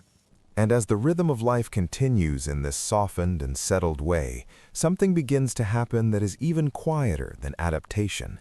Something that does not change the world outside, but changes the way the world is remembered inside the mind, where even memory itself begins to lose its sharpness, and what once felt like a clear difference between before and now starts to fade into a more continuous sense of time. The mornings still arrive with their pale and steady light, and the land still stretches outward in the same dry and patient way, but now there is less reflection upon what has changed, because change has already been absorbed so deeply that it no longer feels like change at all, but simply like the way things are. The man wakes, and for a brief moment there is nothing in him that reaches backward or forward, only a quiet presence in the middle of what is already happening. And in this stillness, even thought itself feels softer, less structured, more like a gentle passing of awareness rather than a directed search for meaning.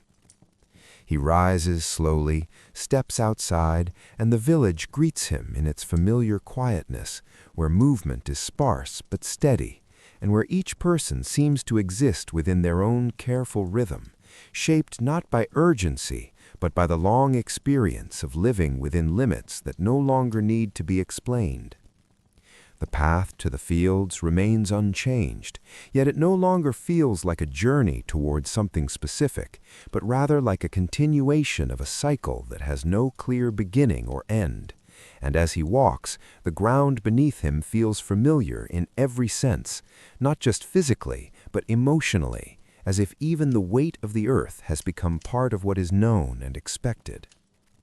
When he reaches the fields, there is no pause, no recognition of difference, no internal contrast between what once was and what is now, because that contrast has slowly dissolved over time, leaving only the present condition, steady and unquestioned. The soil remains dry and firm, and the work continues in its quiet and reduced form, where each movement is measured not against hope, but against capacity, and where effort is no longer tied to outcome, but simply to continuity. Around him, others work in the same way, their presence steady, their actions minimal but consistent. And in this shared stillness there is a kind of understanding that does not require expression, where even silence has become fully integrated into the structure of daily life. The river flows nearby, unchanged in appearance, yet now almost fully separated from emotional attention, as if it exists on another layer of awareness, acknowledged but no longer engaged with in any meaningful way. And this separation is not felt as loss, but as distance that has become natural over time. As the hours pass, the sun moves across the sky in its steady arc, and the land moves with it in experience, not in form, as heat, light, and stillness shape the day in predictable ways, and even fatigue arrives gently now, without the sharpness it once carried. The man works, pauses, rests, and continues, not in cycles of effort and expectation, but in cycles of presence, where each moment is self-contained, requiring nothing from the next and offering nothing beyond itself. Inside the village, life continues in the same softened structure, where food is simple, preparation is minimal, and gathering is quiet. And yet there is no sense of emptiness within it, because emptiness implies something missing, and what remains here is no longer measured against what is absent. Instead, there is only what is present. The man often sits in the late hours of the day, his body at rest, his thoughts not reaching outward but settling inward. And in this inwardness there is a quiet clarity, not of understanding something new, but of no longer needing to understand at all. Even the idea of hardship, which once carried weight and emotional response, has softened into background, no longer defining experience, but simply existing as one condition among many, no longer separating moments into good or bad, but allowing them to pass with equal stillness. The distant stone structures still stand, as they always have, but now they feel less like symbols and more like distant facts, part of a world that is no longer emotionally connected to the one being lived in each day. And though they remain visible, they no longer shape thought or feeling. As evening arrives, it does so without contrast, and night follows without interruption, and the transition between them feels less like a shift and more like a continuation of the same gentle unfolding. The man returns home, lies down, and sleeps. And in sleep there is no separation between past and present, only rest within the ongoing flow of time, where even memory no longer sharpens the edges of experience, but smooths them into something continuous and quiet. And so the story continues forward once more, not toward resolution or return, but toward a deeper stillness, where even the idea of change becomes distant, and where life moves gently within the limits it has come to know as its own. And as time continues its slow and patient movement forward, there comes a point where even the idea of change begins to feel distant, not because nothing changes at all, but because the mind no longer reacts to it in the way it once did, and the world, in its steady and unbroken rhythm, becomes something that is simply lived inside rather than observed from a place of comparison. The mornings still arrive, as they always have, with their quiet light spreading gently across the land, and the air still carries the same dry softness that touches the skin without urgency. And yet now there is no inner tension that rises with the beginning of the day, only a calm acceptance that each day will unfold in the same familiar shape, shaped by what is available and limited by what is not. The man wakes, and for a moment he remains still, not out of hesitation, but out of a kind of natural pause that has become part of waking itself, where thought does not immediately move forward or backward, but simply rests in the present space before action begins. When he rises and steps outside, the village is already in motion, though that motion is quiet, almost understated, as if everyone has learned to exist without excess movement, without unnecessary sound, without anything that does not serve the simple continuation of the day. He walks the path toward the fields again, and as he does, there is a deep familiarity in everything he sees, not the familiarity of memory, but the familiarity of repetition so complete that it no longer feels like repetition at all, only existence continuing in its expected form. The fields remain unchanged, still dry, still firm, still offering resistance without surprise, and as he arrives, there is no pause of recognition, no inner reaction, only the quiet acceptance of what is already known. He begins to work. And the work begins without beginning. It simply continues from what already was. The sound of the tool meeting the earth is steady and muted, not carrying the weight of expectation or frustration, but existing as part of the landscape itself, like wind moving through still air or light shifting across stone. Around him, others move in the same way, their actions evenly paced, their presence calm and contained. And in this shared rhythm, there is no need for coordination because everything has already adjusted itself into balance with what is possible. The river flows beside them, unchanged in appearance, as it has always been, and yet its meaning has now fully shifted into something distant and observational, where it is no longer seen as provider or disappointment, but simply as presence, steady and continuous, moving without reference to the needs of those who live near it. The man looks toward it briefly, not in search of anything, not in hope or concern, but simply as part of the landscape of his awareness, and then he returns to the motion of his work. Hours pass in a gentle and unmarked way, where time no longer divides itself clearly into moments of significance, but instead flows evenly, without sharp edges or emotional contrast, and even the heat of midday arrives as expected, without resistance or commentary from the body or mind. Fatigue is present, but it is no longer interpreted as struggle. It is simply a condition, like light or air, something that exists and is acknowledged without reaction. Inside the village, life continues in its reduced but stable form, where meals are simple, preparation is minimal, and gathering is quiet. And yet there is no sense of something missing, because nothing is being compared anymore to what once was. Everything is measured only by what it is. The man sits during the quieter hours, his body resting, his gaze soft and unfocused, and in this stillness there is a sense of completeness that does not depend on fullness, where even limitation has become part of balance rather than disruption. The distant stone structures remain unchanged, still standing in their quiet permanence, but now they exist almost entirely outside of emotional awareness, as if they belong to a different layer of time, where meaning is not shaped by daily experience, but by distance alone. They are seen, but not carried. As evening arrives, it unfolds without distinction, and night follows without contrast, and the transition between them feels like a smooth continuation of the same long and unbroken state of being, where nothing ends abruptly and nothing begins with emphasis.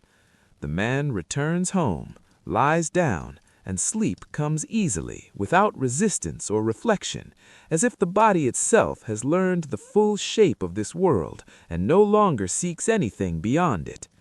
And in that sleep, the river continues to flow, the land continues to remain dry, the village continues to exist within its quiet adaptation, and life continues forward in a way that is no longer measured by change, but by continuation alone, steady and unspoken, like time moving gently through a world that has learned to live within its limits without breaking. And as this long stretch of time continues without interruption, there comes a quiet and steady settling of everything into place. Not in the sense of improvement, and not in the sense of decline, but in the sense that life has found a shape that it now understands how to remain within, where each day fits into the next without resistance, and where even uncertainty has become something familiar rather than something new. The mornings arrive again, soft and pale, spreading gently over the land without urgency, and the air carries the same dry calm that has become part of every waking moment, and now there is no longer any feeling of anticipation tied to the start of the day, only the simple awareness that it has begun. The man wakes, and there is a stillness in him that feels natural, as if the body and mind have both agreed, without words, on the pace at which life will be lived. And in this agreement there is no tension, no expectation, only continuation. He rises, steps outside, and the village greets him in its quiet form, where movement is steady but restrained, and where nothing is rushed or delayed beyond what is necessary. And in this balance there is a kind of stability that does not depend on abundance, but on adjustment. The path to the fields is unchanged, and as he walks it, there is no sense of journey or transition, only the quiet movement through a space that has been walked so many times that it no longer feels like travel, but like return. When he reaches the fields, everything remains as it has been for a long time now: dry soil, firm ground, and a stillness that holds no surprise. And in this familiarity, there is no reaction, only presence. He begins to work, and the motion is steady and unremarkable, shaped not by urgency or hope, but by rhythm alone. And this rhythm has become so consistent that it no longer feels like effort in the way it once did, but like continuation of something already established. Around him, others move in the same quiet pattern, their actions evenly spaced, their pauses natural, their silence complete but not heavy. And within this shared state, there is a deep understanding that does not require expression.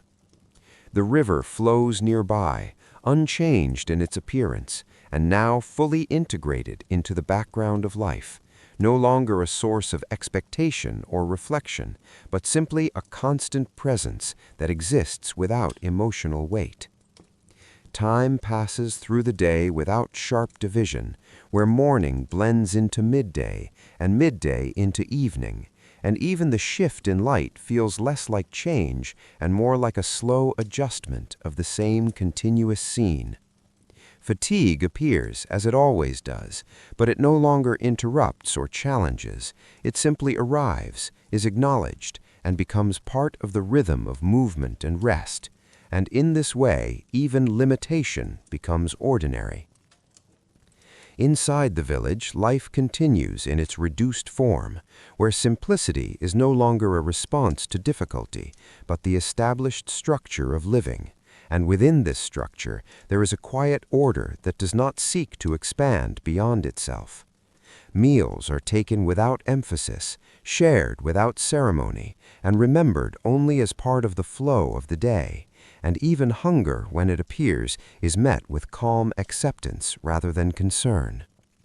The man often sits in the softer hours, his body resting, his gaze unfixed, and in these moments there is no longer reflection upon what has changed, because reflection itself has softened into presence.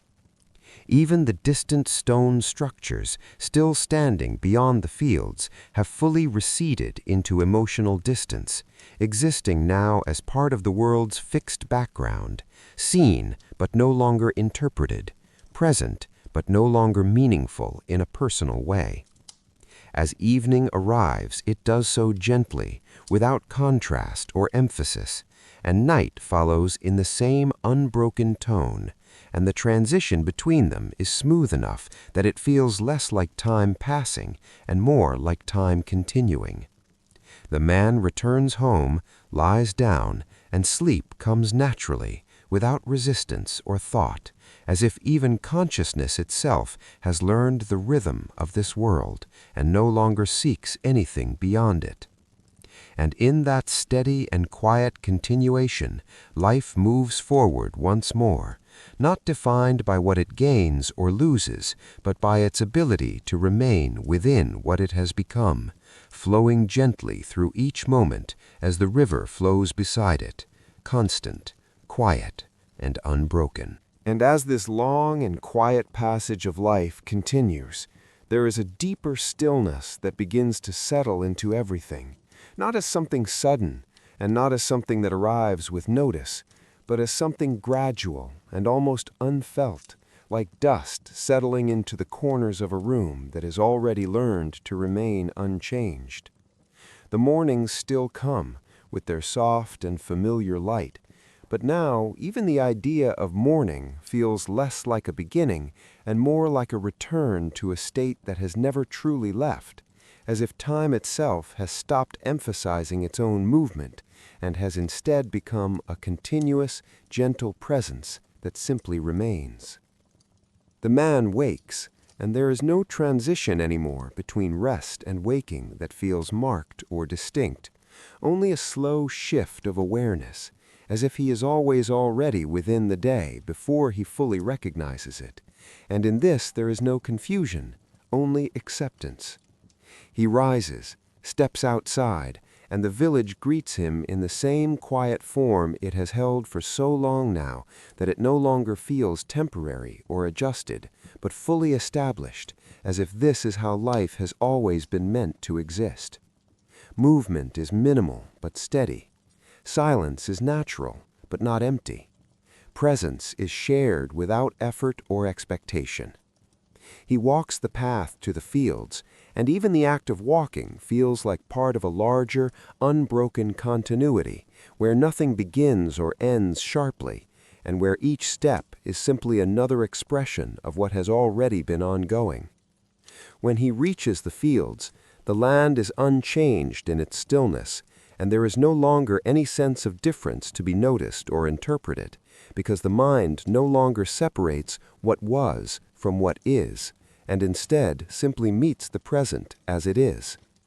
He begins to work, and the motion is steady, reduced to its simplest form, where effort and rhythm have merged into a single, quiet action, and where the body moves not with resistance, but with learned familiarity. Around him, others continue in the same way, their presence quiet and evenly distributed across the land, and in this shared motion there is a kind of silent harmony, not planned, not spoken, but formed through repetition over time. The river continues its flow beside them, unchanged, unbothered, and now almost fully detached from human feeling, existing as a constant that no longer invites reflection, only acknowledgement. Time moves through the day without texture, where hours no longer feel different from one another, and where even light and heat have lost their ability to define separate moments, blending instead into a continuous field of experience. Fatigue comes and goes in the body, but it no longer carries meaning beyond itself, and rest is not an escape, but a natural pause within the same ongoing rhythm. Inside the village, everything has taken on this same quality of quiet continuity, where nothing is introduced as new and nothing is removed as loss, but everything exists as part of a stable and simplified structure of living. Meals are simple, and their simplicity is no longer noticed. Gathering is quiet, and the quietness is no longer interpreted. Even thought itself has become less directional, less divided into memory and anticipation, and more anchored in the present unfolding of each moment. The man sits in the late hours of the day, and there is a deep stillness in him that does not feel like emptiness, but like full acceptance of what life has become, where nothing is missing because nothing is being compared anymore to what once was.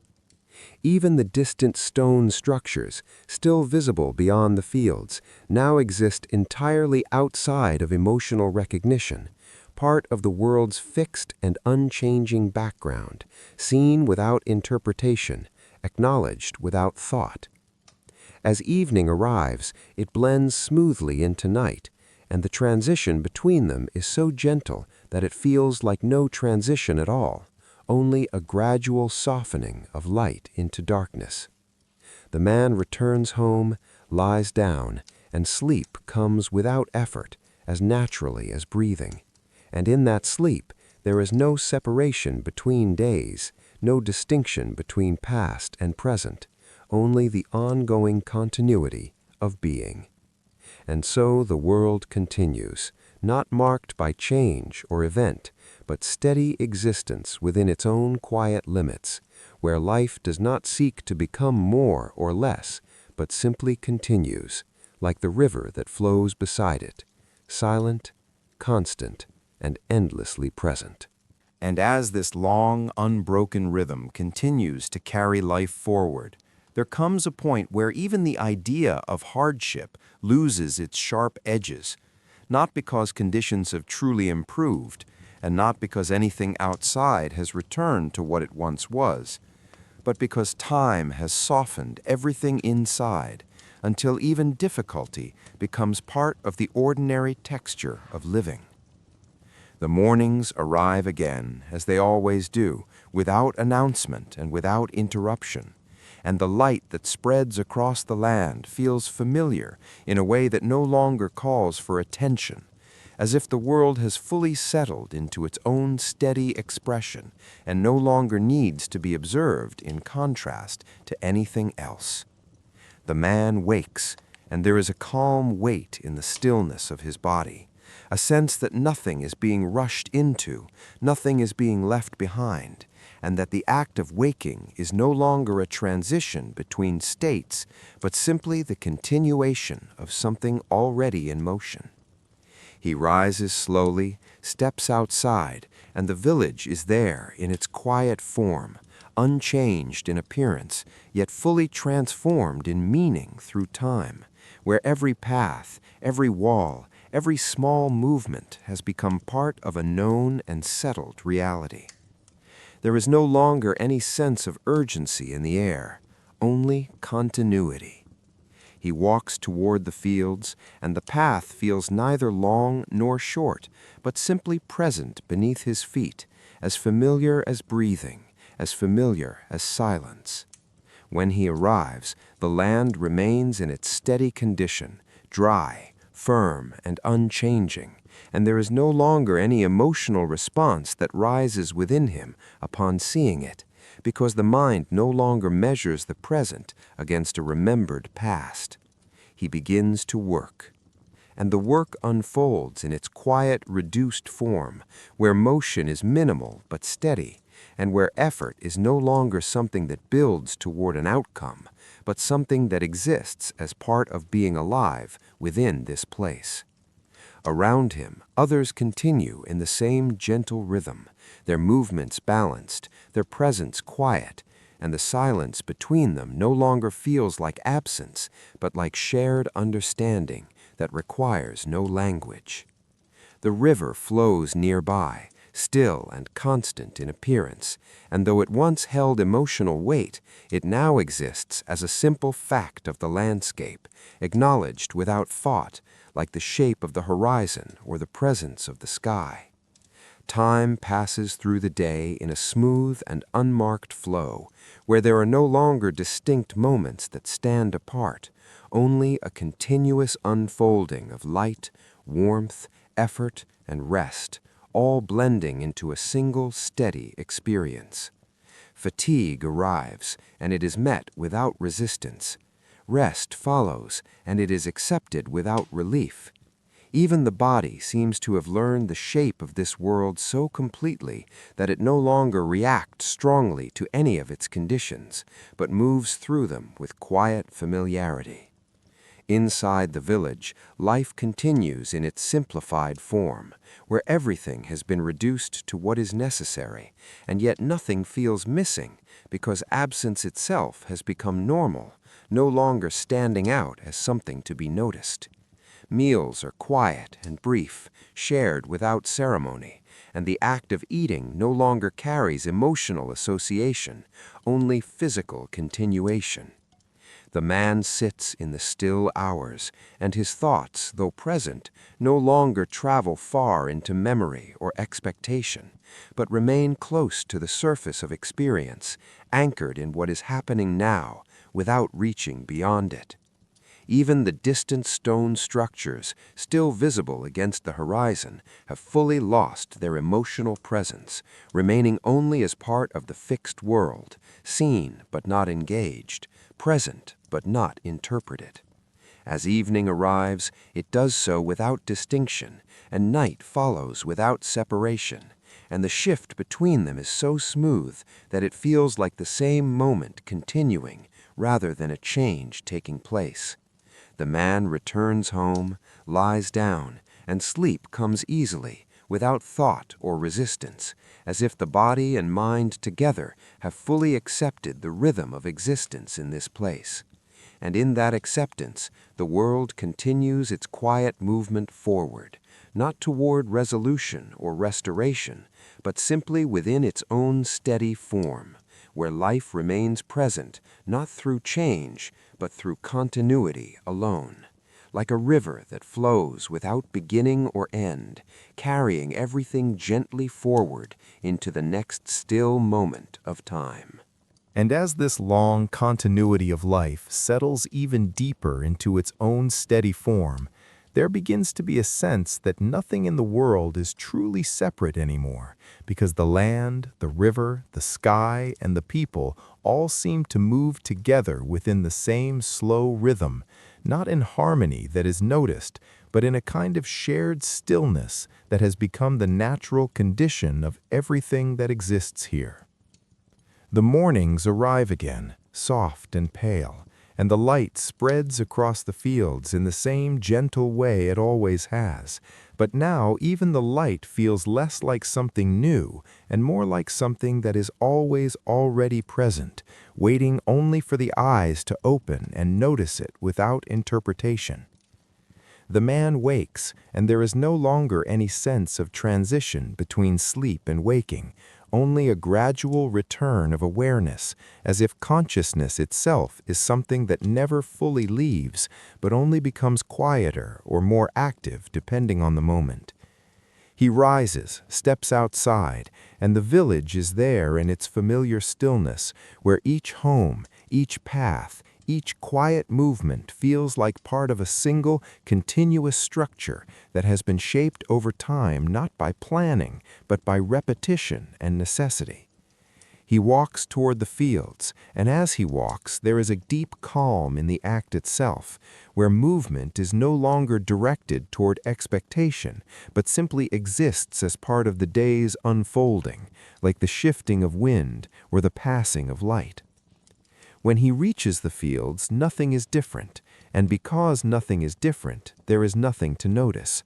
The land remains dry, the soil remains firm, the work remains simple in form, though never truly easy in effort. He begins to work, and the motion is steady, not driven by urgency or hope, but by the quiet understanding that this is what the body does within this place, and that this is enough to define the shape of the day. Around him, others continue in the same gentle rhythm, their movements unspoken but coordinated through long familiarity. And in this shared quiet, there is a kind of stability that does not require agreement, only presence. The river flows beside them, unchanged and unremarkable in appearance, no longer a source of emotional weight or reflection, but simply part of the landscape that has always been there, like the horizon that does not move, or the sky that does not end. Time moves through the day without distinct markers, where morning blends into midday and midday into evening, and even the heat of the sun no longer defines the experience of time, but only the texture of the present moment. Fatigue is present, but it no longer interrupts, it simply exists like everything else. And rest is not a recovery from strain, but a pause within the same continuous rhythm, where nothing fully begins or ends, but only shifts in intensity. Inside the village, life continues in its reduced but stable form, where simplicity has become the foundation rather than the result, and where nothing is measured against abundance, because abundance itself has ceased to be part of reference. Meals are quiet and functional, shared without emphasis, and the act of gathering carries no emotional weight beyond presence itself. The man sits during the softer hours of the day, and in these moments there is a deep stillness that does not feel empty but complete in its own reduced way, where nothing is demanded from thought and nothing is expected from memory. Even the distant stone structures remain in place, unchanged and unmoving, but now they exist almost entirely outside of lived awareness, like distant marks on the edge of perception that no longer influence the way the present is experienced. As evening arrives, it does so gently, without contrast, and night follows without interruption, and the transition between them feels like a continuation rather than a change, as if the world simply lowers its voice rather than ending its speech. The man returns home, lies down, and sleep comes without effort, and in that sleep there is no separation between one day and the next, only the ongoing presence of time moving gently forward without resistance. And so the world continues in its quiet and steady way, not defined by change or event, but by the simple fact of continuing, like a river that flows without beginning, without end, and without ever needing to announce its movement at all. And as this long passage of time continues without interruption, there comes a subtle moment where even the feeling of continuing begins to soften until it no longer feels like something moving forward at all, but instead like something that has simply become stable in its own stillness, where each day is not a step into something new, but a gentle return to what is already known. The mornings arrive once again with their pale and patient light, spreading across the land in the same unchanging way, and yet now there is almost no distinction in the mind between one morning and the next, as if they are not separate events, but variations of the same quiet presence that has always been here. The man wakes, and there is a deep calm in the act of waking itself, where awareness rises slowly without urgency, and there is no internal movement toward expectation or reflection, only the simple presence of being within the moment as it is. He rises, steps outside, and the village is there as it has always been, not as a place that is observed, but as a place that is inhabited without thought, where every wall, every path, every still figure feels like part of a single continuous shape that time has gently formed. He walks toward the fields, and the walk itself feels neither long nor short, neither meaningful nor empty, but simply natural, as if movement has become indistinguishable from stillness in its quiet consistency. When he reaches the fields, there is nothing to register anymore, no change, no difference, no shift from one day to another. The land remains dry, unchanged, and fully familiar in its unchanging state, and because of this familiarity, there is no longer any response within him, only the continuation of action. He begins to work, and the motion unfolds in its steady, reduced form, where effort is present but no longer felt as resistance, and where repetition has become the most natural expression of life within this place. Around him, others continue in the same quiet pattern, their presence steady and unremarkable, and the silence between them is no longer something that exists between individuals, but something that exists within the shared environment itself, like air or light. The river flows nearby, still and constant in appearance, and now fully absorbed into the background of existence, no longer carrying meaning or emotional reference, only presence without interpretation. Time moves through the day in an almost imperceptible way, where the shifting of light across the sky is the only reminder that anything is passing at all, and even that feels more like a gentle change in atmosphere than a marking of time. Fatigue comes and goes, but it no longer defines the experience of the body, and rest is simply another form of continuation, where nothing is restored or lost, only temporarily still. Inside the village, life continues in its quiet and reduced form, where everything necessary has already been defined by long adjustment, and nothing feels temporary anymore because nothing is being compared to a different possibility. Meals are taken without reflection, shared without emphasis, and the act of gathering is no longer an event but a condition of living. The man sits during the softer hours, and his thoughts, though still present, no longer reach outward into memory or anticipation, but remain close to the surface of the moment, as if thought itself has learned to stay within its own quiet boundaries. Even the distant stone structures remain unchanged, but they no longer belong to any meaningful frame of reference, existing only as distant forms that do not affect the shape of daily experience. As evening arrives, it blends into night without contrast, and the transition between them is so smooth that it feels as though the world simply changes its tone rather than its state. The man returns home, lies down, and sleep comes without awareness of arrival, as if rest and waking are no longer separate but part of the same continuous field of existence. And in this quiet and unbroken stillness, life continues not as a sequence of events, but as a single ongoing presence where nothing needs to change in order for time to move, and nothing needs to be noticed in order for life to remain. And as this long and quiet continuity settles even deeper into itself, there comes a point where the world no longer feels like it is becoming anything at all, but instead feels fully settled into what it already is, as if time has finished emphasizing its movement and has now chosen only to exist in a steady, unspoken presence that surrounds everything equally.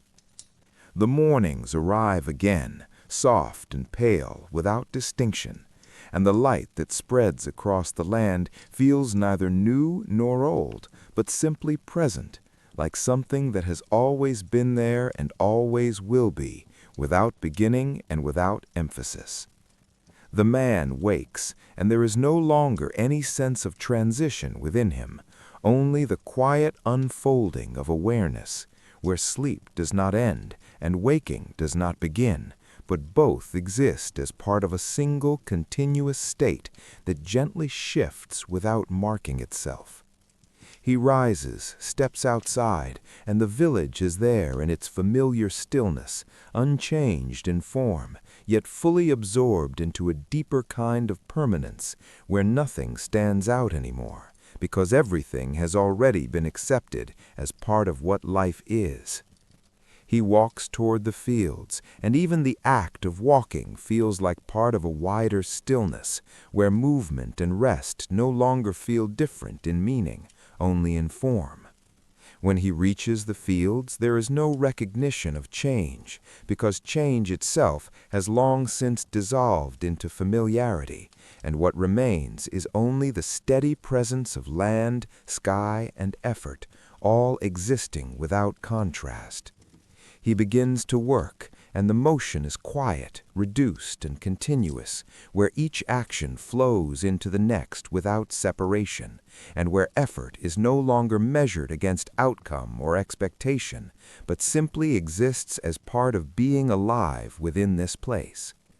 Around him, others continue in the same gentle and unspoken rhythm, their presence steady across the land, and the silence between them is no longer something that exists between individuals, but something that exists within the entire environment itself, like a natural condition of the world. The river flows nearby, unchanged and uninterrupted, but now even its presence has fully merged into the background of existence, no longer observed, no longer reflected upon, only existing as part of the same continuous field of life. Time moves through the day without edges or definition, where light changes slowly across the sky, but even that change feels like a soft adjustment rather than a division of moments, and everything exists within one long and uninterrupted state of being. Fatigue is present, but it no longer rises or falls in importance, and rest is not a pause from effort, but simply another form of stillness within the same ongoing rhythm. Inside the village, life continues in its simplest possible structure, where nothing is excess and nothing is missing, because both ideas have lost their meaning through long familiarity with limitation and continuity. Meals are quiet and unmarked, shared without emphasis, and the act of gathering is no longer an event, but simply part of existence, like breathing or standing or watching the light shift across the ground. The man sits in the softer hours, and there is a deep and settled stillness in him, where thought no longer travels far into memory or future, but remains within the present moment itself, as if even thought has learned to rest within boundaries that no longer need to be observed. Even the distant stone structures remain in place, unchanged and unmoving, but now they are fully outside the emotional world of daily life, existing only as distant forms that no longer influence the shape of experience. As evening arrives, it does so without distinction, and night follows without interruption, and the transition between them is so gentle that it feels like the world is simply continuing rather than changing. The man returns home, lies down, and sleep comes without awareness of arrival or departure, as if rest itself has become indistinguishable from waking, and both exist within the same quiet continuity. And in this final soft shape of ordinary time, life continues not as a series of moments, but as a single unbroken presence, where nothing needs to change in order for existence to remain, and nothing needs to be noticed in order for the world to keep quietly existing exactly as it is. And as this long and unbroken continuity settles into its deepest form, there is a subtle sense that even the idea of life continuing is no longer something that needs to be observed, because continuation itself has become so steady, so evenly present, that it no longer stands out against anything else. The mornings arrive again, soft and pale, and they do not announce themselves, they simply appear, as if they were never absent, as if they never began, and the land receives them without any sense of difference, only the quiet acceptance of light returning to a place that never truly left darkness or brightness, but held both in the same gentle stillness. The man wakes, and there is only the slow unfolding of awareness, where nothing rises sharply into thought, and nothing pulls him forward or backward, and even the act of remembering what waking once felt like has faded into something distant and unneeded. He rises, steps outside, and the village is there as it always has been, but even always feels like a word that has lost its edges, because time no longer divides itself into recognizable segments, and everything exists within a single, continuous presence that does not require measurement. He walks toward the fields, and the path beneath him feels neither familiar nor unfamiliar, but simply part of the same steady ground that has always been there, carrying him without emphasis, without interruption. When he reaches the fields, there is no recognition, because recognition itself has softened into a quiet background function, no longer highlighting difference or change. The land remains as it is, dry, still, fully known without being observed. He begins to work, and the motion is steady and minimal, not shaped by intention or expectation, but by the quiet continuity of bodily rhythm, where movement happens because movement is what has always followed movement. Around him, others continue in the same quiet way, their presence not separate from the land or the air, but simply part of the same slow and continuous existence that holds everything together without distinction. The river flows beside them, unchanged in appearance, but now so fully absorbed into the background of life that it no longer carries any meaning at all, not even as a reminder of constancy, but simply as part of the world's unspoken structure.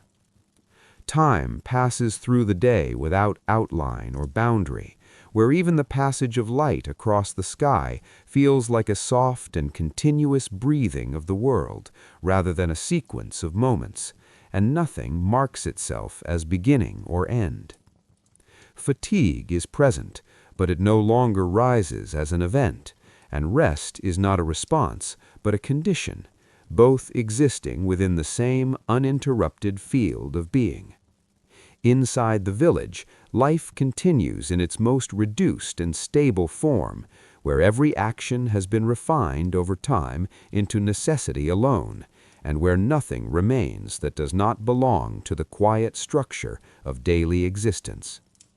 Meals are simple, almost unmarked, and shared without attention, and in this lack of emphasis there is no absence, only a settled way of living that no longer distinguishes between importance and routine. The man sits in the softer hours of the day, and his thoughts, if they arise in all, do not travel far, but remain close to the surface of experience, like ripples that do not disturb the water beneath them. Even the distant stone structures remain unchanged, but now they are so far removed from lived awareness that they no longer feel like part of the same world, only distant forms that exist without connection or influence. As evening arrives, it does so without transition, and night follows without contrast, and even this shift feels like a single continuous tone rather than two separate states. The man returns home, lies down, and sleep comes without awareness of beginning or end, as if consciousness itself has softened into something that no longer separates waking from rest. And in this deepest quiet of all, life continues, not as something moving forward or backward, but as something simply existing, steady and unbroken, where nothing is missing, nothing is added, and nothing needs to change in order for the world to remain exactly as it is.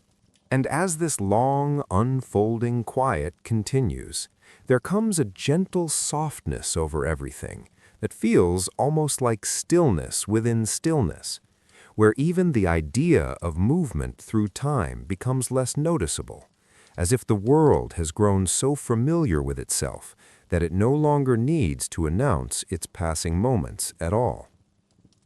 The mornings arrive again, but they no longer feel like arrivals, only like a continuation of a steady light that has never truly left, and the land beneath that light remains unchanged in its quiet endurance, holding the same dry stillness that has become part of its identity.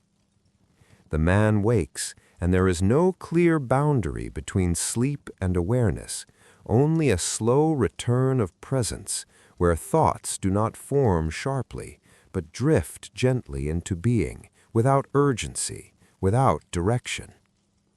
He rises, steps outside, and the village is there in its steady form, not as something observed, but as something inhabited without separation, where everything exists within the same quiet field of familiarity.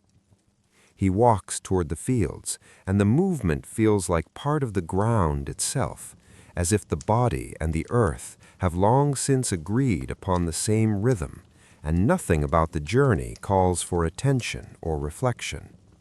When he reaches the fields, there is nothing to notice because noticing itself has become unnecessary, and what remains is only the quiet presence of land, air, and movement existing together without distinction. He begins to work, and the motion is steady and minimal, shaped not by thought or effort in the way it once was, but by the quiet continuity of habit that has become indistinguishable from life itself. Around him, others continue in the same calm rhythm, their presence neither separate nor merged in any noticeable way, but simply existing within the same shared stillness that fills the space between all things. The river flows nearby, unchanged and constant, but even its constancy no longer carries meaning, because meaning itself has softened into something unnecessary, something that no longer rises to the surface of experience. Time passes through the day without shape or outline, where even the shifting of light feels like a slow and gentle breathing of the world, rather than a sequence of separate moments. Fatigue appears and dissolves without emphasis, and rest follows without being recognized as recovery, both existing quietly within the same continuous flow of being. Inside the village, life remains steady in its simplest form, where nothing is added and nothing is removed, because both addition and loss have lost their emotional distinction over time. Meals are quiet and unmarked, shared without focus, and the act of gathering has become so natural that it no longer registers as an event, only as a continuation of presence among others. The man sits during the soft hours of the day, and there is a deep and unbroken calm within him, where thought no longer reaches far, and memory no longer pulls strongly, and even awareness itself feels settled into a narrow and peaceful stillness. Even the distant stone structures remain visible, unchanged, but they no longer belong to lived experience in any meaningful way, existing only as faraway forms that do not touch the quiet center of daily life. As evening arrives, it does so without distinction, and night follows without interruption, and the shift between them feels like the world simply continuing in a softer tone. The man returns home, lies down, and sleep comes without recognition of entry or exit, as if consciousness has become a smooth surface upon which waking and sleeping are only gentle changes in texture. And in this deep and settled quiet, life continues not as something moving through time, but as something resting within it, where nothing calls for attention, nothing demands change, and everything simply remains, steady and unbroken, like a river that no longer needs to be noticed in order to flow. And as this long and quiet continuity stretches onward without any interruption that would mark itself as important, there comes a soft fading of even the need to describe what is happening, as if life itself has become so familiar, so evenly present, that it no longer calls for interpretation or explanation, only quiet experience, steady and unbroken. The mornings arrive again, but they do not feel separate from what came before them, and they do not feel different from what will follow, because the sense of separation between moments has grown so thin that time feels less like a line and more like a gentle presence that simply remains. The man wakes, and there is no sense of beginning, only a quiet opening of awareness, where thought does not form in clear edges, but instead rests softly in the background of being, without urgency, without direction. He rises, steps outside, and the village is there as it always has been, not as something new to be observed, but as something already fully known, even in its quietest details, where every path, every wall, every motion feels part of a single continuous stillness. He walks toward the fields, and the movement feels neither chosen nor resisted, but simply occurring, as if the body and the world have long since agreed on the same slow rhythm and no longer need to negotiate it. When he reaches the fields, there is nothing that stands out, because standing out itself has lost its meaning, and what remains is only the presence of land and air existing together without separation. He begins to work, and the motion unfolds in its reduced and steady form, where effort is no longer something that rises or falls, but something that simply exists in a constant, quiet level that no longer calls attention to itself. Around him, others continue in the same calm presence, their movements neither synchronized nor separate, but simply part of the same field of existence that holds everything in a soft and unbroken balance. The river flows nearby, unchanged and unremarkable in appearance, but now even its presence has fully merged into the background of awareness, no longer carrying reflection, memory, or expectation, only the fact of being there. Time passes through the day without structure or boundary, where even light and shadow no longer define moments, but simply move through the space of the world as a slow and continuous shift in atmosphere. Fatigue arises and settles without resistance, and rest follows without recognition, both existing as equal and ordinary parts of the same quiet rhythm that has formed over time. Inside the village, life continues in its most reduced and stable form, where nothing is extra and nothing is lacking, because both ideas have dissolved into the same quiet acceptance of what is present. Meals are simple and unmarked, shared without emphasis, and gathering is no longer something that happens at specific times, but something that is always already part of the background of life. The man sits in the soft hours, and there is a stillness within him that does not feel empty but complete in its own quiet way, where even thought has become less like movement and more like gentle presence. Even the distant stone structures remain unchanged, but they are now so far removed from lived attention that they exist almost like echoes of a different kind of awareness, present but no longer interpreted.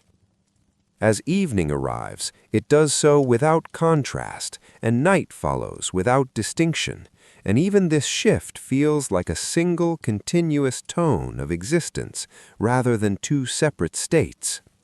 The man returns home, lies down, and sleep comes without awareness of entry or exit, as if the boundary between waking and sleeping has softened completely into one continuous state of rest.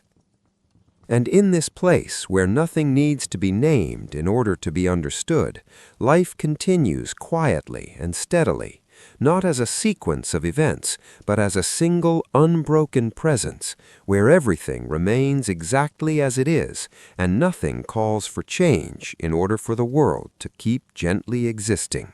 And as this long and quiet continuity deepens even further, there comes a subtle easing of something that once existed within every moment of life, a quiet tendency to seek, to compare, to look for what might come next, and even this soft movement of seeking begins to fade until what remains is only the stillness of what is already here.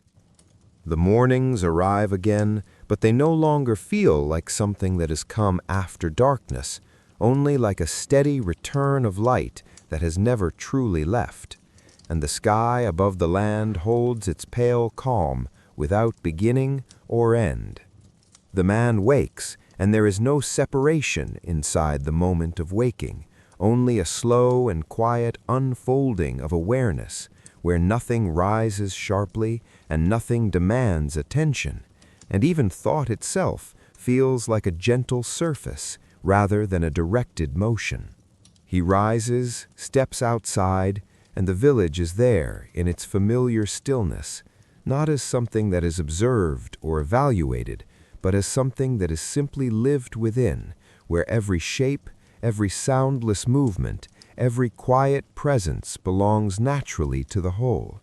He walks toward the fields, and the walk itself feels like part of a larger stillness that contains both movement and rest without distinction, as if the world no longer separates action from being. When he reaches the fields, there is nothing to arrive at in the emotional sense, because arrival itself has softened into familiarity, and familiarity has softened into simple presence. He begins to work, and the motion is steady and minimal, not guided by expectation or outcome, but by the quiet continuity of the body moving within a world that asks nothing beyond its own rhythm. Around him, others continue in the same gentle pattern, their presence neither separate nor merged in any noticeable way, but existing together in a shared quietness that no longer needs coordination or recognition. The river flows nearby, unchanged and constant, but now it is so fully part of the background of existence that it no longer carries even symbolic meaning, only the simple fact of ongoing movement.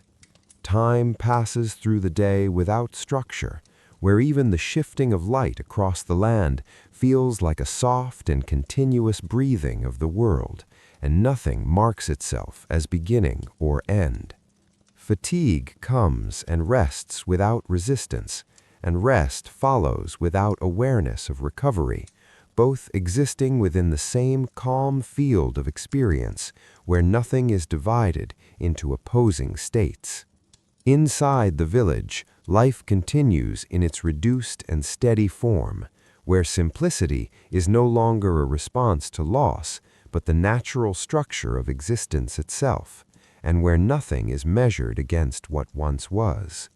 Meals are quiet and unremarkable, shared without emphasis, and gathering is no longer an event, but a continuous condition of being among others.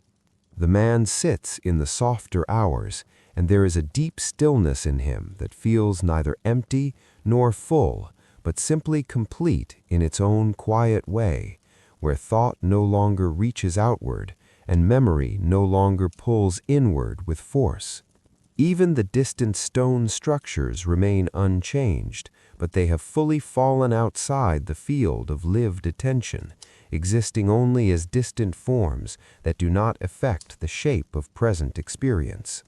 As evening arrives, it does so without distinction, and night follows without interruption, and even this transition feels like a gentle shift in tone rather than a division of time.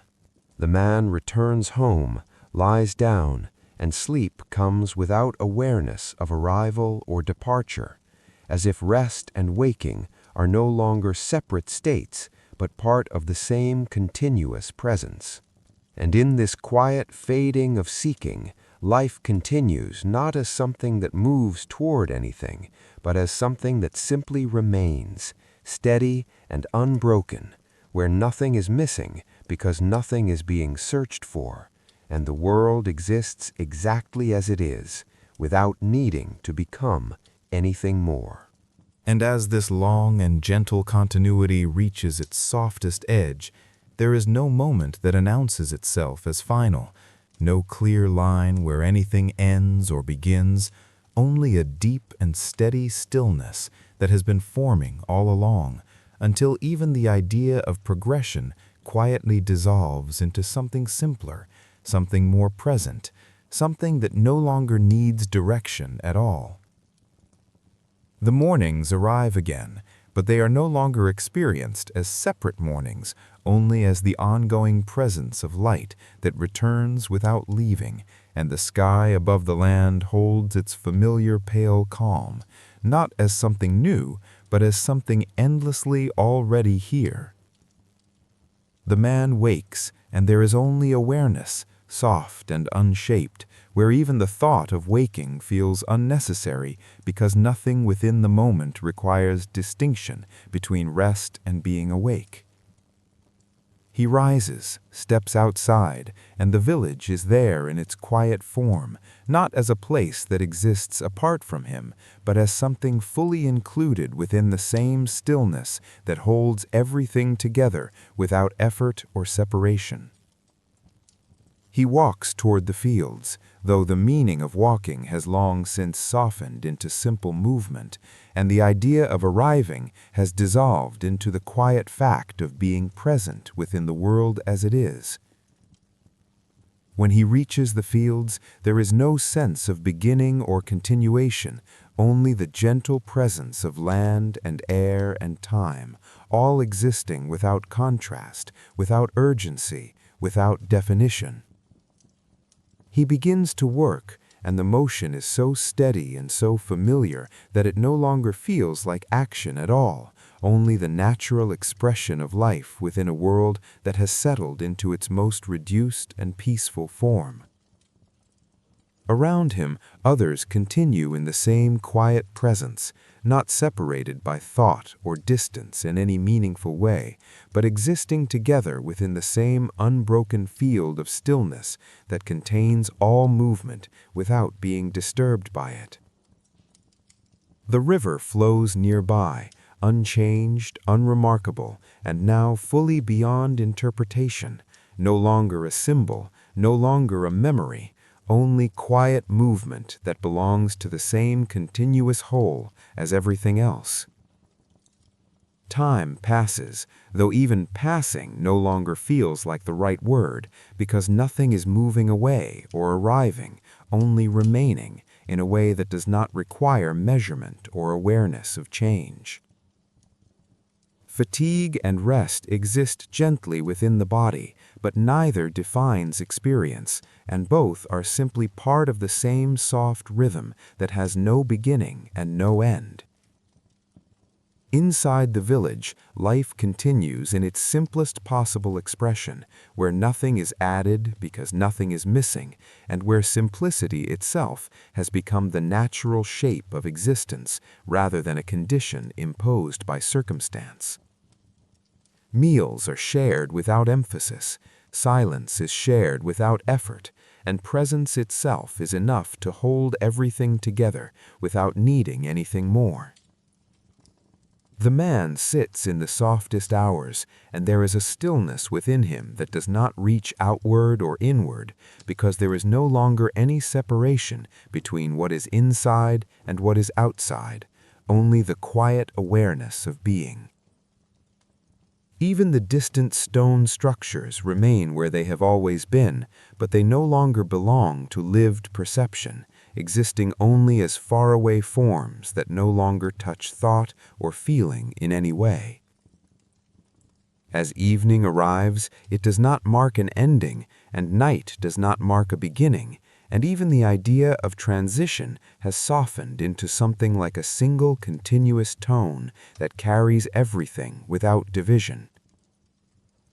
The man returns home, lies down, and sleep comes as easily as stillness, without entry or exit, without awareness of change, only the quiet continuation of presence in another form. And in this place where nothing is sought and nothing is missing, life does not end and it does not begin, but simply remains, steady and unbroken, like the river that flows without needing to be noticed, like the land that exists without needing to change, like time itself resting quietly within its own endless calm.